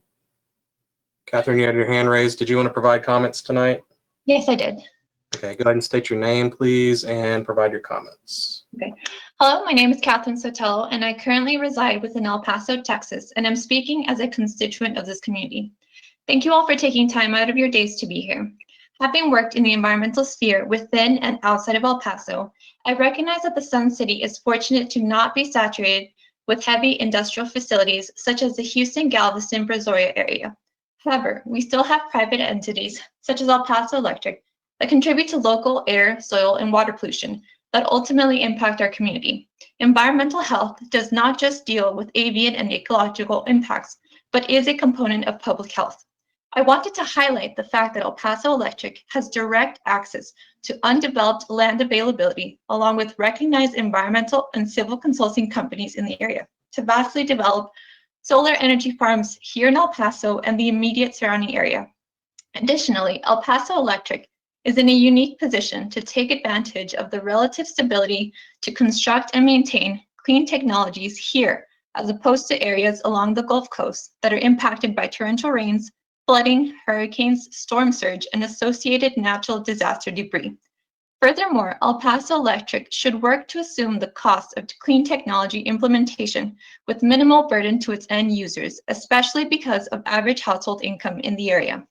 I advise El Paso Electric in future business dealings with financial institutes to take a page out of NRG Energy's 10-year Renewable Select Agreement with Bank of America, which will provide 100% of electricity from renewable sources out of West Central Texas.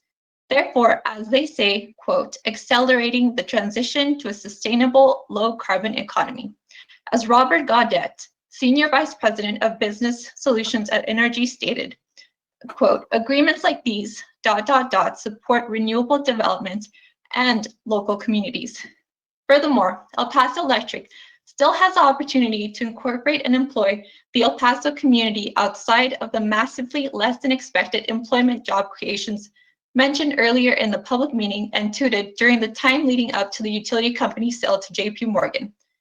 I understand the limitations of the TCEQ as mainly an environmental compliance enforcing agency and the minor pressures faced by utility companies at this time to transition. But the comments on this public meeting should serve as a wake-up call to both El Paso Electric and the TCEQ as a sign of increasing public demands and expectations for the inevitable low-carbon energy transition and the anticipated roles private entities and regulatory agencies will play in the coming years to address the energy transition in relation to climate change, when so many other concerned stakeholders have already started addressing these aims, both within Texas as well as around the globe. There is, and always has been, potential in El Paso, and trying to convince us to expand our reliance on natural gas only hinders that potential and progress. Thank you. All right, thank you. All right, so the next hand that I saw go up was Luis Miranda. Luis, if you're there, I need you to unmute yourself. Did you want to provide comments during tonight's meeting? Yes, I would love to. Go ahead and state your name, please, and provide your comments. Okay. My name is Luis Miranda. I'm a resident here of El Paso. I've been living here all my life. And every time that I'm led to believe that the TCEQ stands for the Texas Commission on Environmental Quality, but every time you guys have been in El Paso, every time I'm here in these meetings, the argument and what seems to always be the substance of these discussions is basically trying to convince El Pasoans what level of pollution is acceptable for our communities. It's never about protecting the communities. It's never about trying to achieve a good environmental quality standard. In fact, the last time I spoke at a TCEQ meeting, it was to permit El Paso Electric to pollute beyond what's usually allowed. So I think the framing here is just an insult to the people of El Paso that you're coming here with the supposed solution, with the supposed allowed, permitted designs for these environmental catastrophes, and then we have to convince you that we're actually being poisoned with facts and data. And it's just, why is that the case? This system, this commission is not presenting itself as an ally of the people of El Paso. You guys are presenting yourselves as a buffer between El Paso Electric and the citizenry. And frankly, I think most people in the comment section can see through it, and they're tired of it. And we're tired of people who don't even have to live here, coming here and telling us about whether or not they believe our interpretation of facts or whatever other manipulation of words you guys are using tonight. Because the fact of the matter is, you guys wouldn't live here. The fact of the matter is, we all know that El Paso has one of the lowest quality of air, has one of the lowest standards of quality of air, according to the EPA. We know that the owners of the oil refinery, for example, just to point out the other fossil fuel infrastructure here, they're not going to live right next to the Marathon oil refinery. They don't even live in this community either.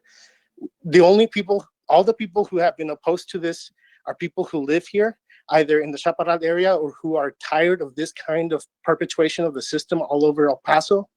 And frankly, those are the people that TCEQ should be serving. We should be the ones defining your policies, not the other way around.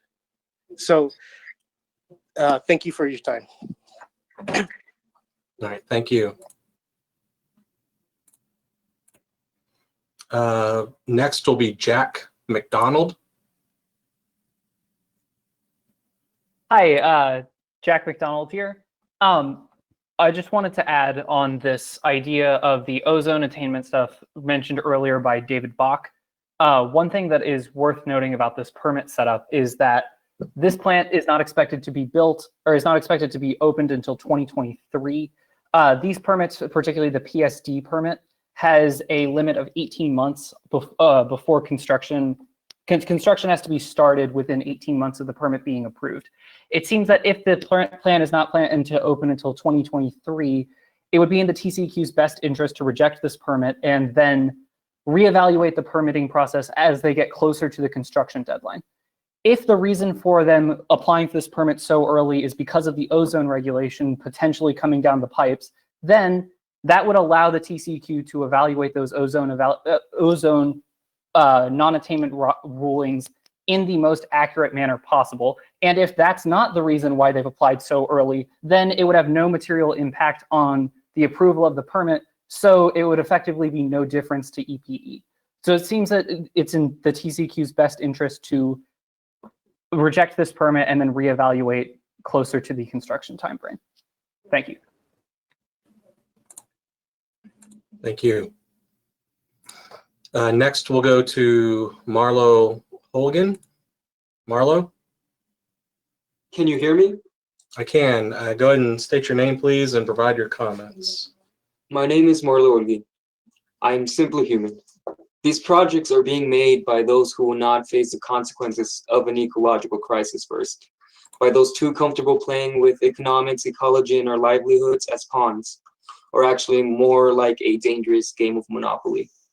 We're here, the community, the genuine community, not the charities that El Paso Electric donates to and keeps hostage with their checks, not their union workers that are given scripts to oppose the progress of their own neighbors. It is us, the people, La Raza y Aliados, organizers and environmentalists, and those who would have to pay for this if the TCEQ decides to lick the boots of corporations or uphold their name with dignity. It is us who are coming here to voice our unanimous opposition to this insult, an insult to hundreds that have died and are affected by pulmonary diseases and environmental racism. So I ask of you, Brad, El Paso Electric, JP Morgan, and to the bureaucrats listening in, to reflect and become grounded with yourself. People over profits. Repeat it when you go to sleep. Repeat it in the mornings. Let it haunt you until it becomes a mission. People over profits. Thank you. I implore you, embrace the sun or be engulfed by it. That is all. Thank you, Marlo. Again, is there anyone who's not yet had the opportunity to provide comments that would like to do so during tonight's meeting? Please use the raise your hand button on your control panel, or if you're on one of the conference lines, speak up and get Jim or Jesse's attention, and they'll let me know. Anyone who has not yet had the opportunity to comment that would like to do so at this time?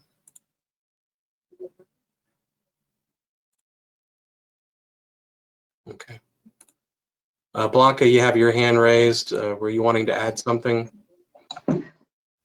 Yes, I did earlier, and it was really that correction that I stated in my statement about El Paso Electric not answering my question and putting it off as they have close capacity in New Mexico rather than in Texas, or terminated capacity in New Mexico rather than in Texas. So that was the clarification I wanted to make earlier, and I did in my statement. Thank you. Okay, thank you. So in closing, I'll talk a little bit about the process moving forward from tonight. As Amy mentioned earlier, tonight is the end of the comment period. After tonight, TCEQ staff will go back and review all the comments that have been submitted, both here tonight during the meeting, and also the comments that have been submitted in writing via e-comments, and they'll start working on their response to public comments. Based on the volume of comments that we received, I can imagine it might take them a couple of months to get that completed. Once it's filed with our office, it'll be mailed out to everyone who's on the mailing list, which includes those folks who provided comments either orally or in writing. So you have an opportunity to see the agency's response to your comments. There will also be a cover letter attached to that document that explains the next step of the process. And so I want to thank everyone for joining us tonight. I appreciate your patience and your cooperation. Thank you for your questions and thank you for your comments. This ends tonight's public meeting. So you're free to close the webinar on your computer or hang up the phone.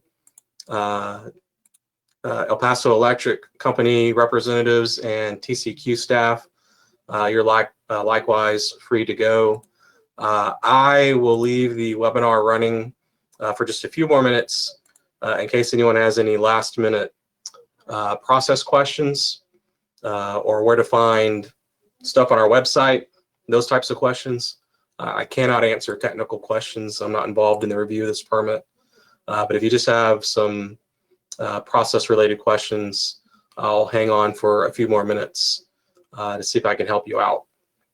But that's the end of tonight's public meeting. Thanks again for your participation and your cooperation. Please have a good night. Thank you. Thank you, Brad. Have a good night, Amy. Thank you. Good night.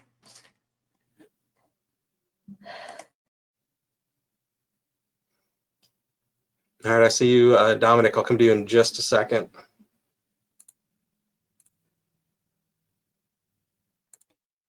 All right, go ahead, Dominic. Hi, yes, I just wanted to ask regarding the follow-up. The responses are going to be just their stances, or is this any like legal obligation, or like are they going to be citing things like that? Right. So the response to comments document is something that's required under state law and under TCEQ rules.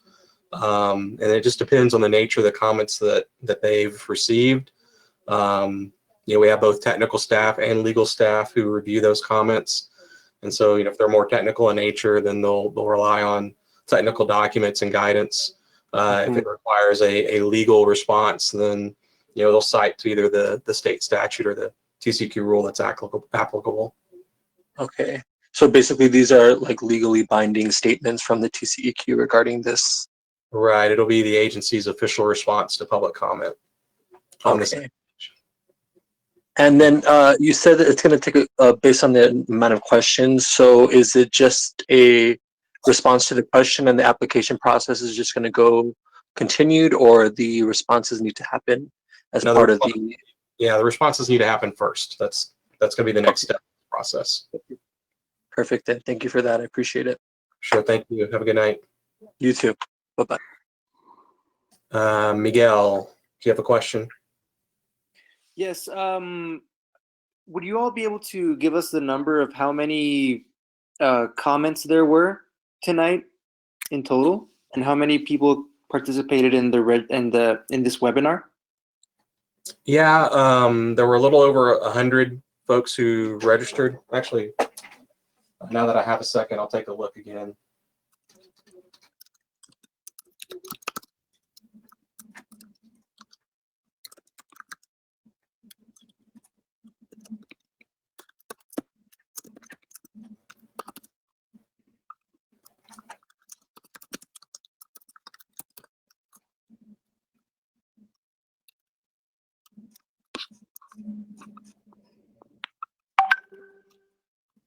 All right, so we had right at 125 registrants.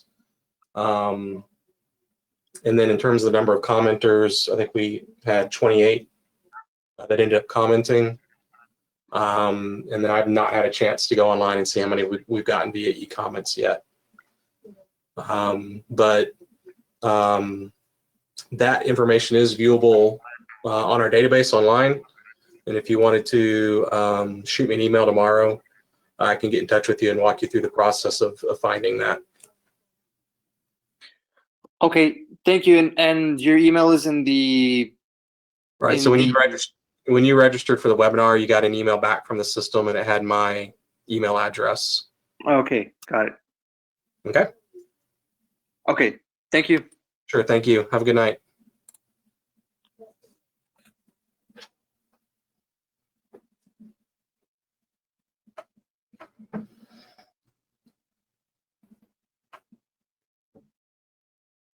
All right, folks, we'll hang on for just one more minute.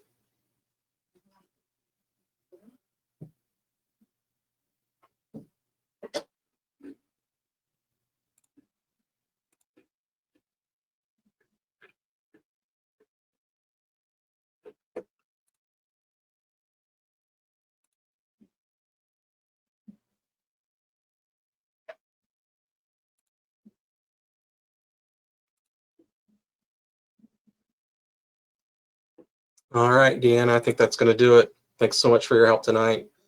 Okay, Brad. Fabiola, thank you so much for your help tonight. You did a great job. I appreciate your patience and your cooperation as well.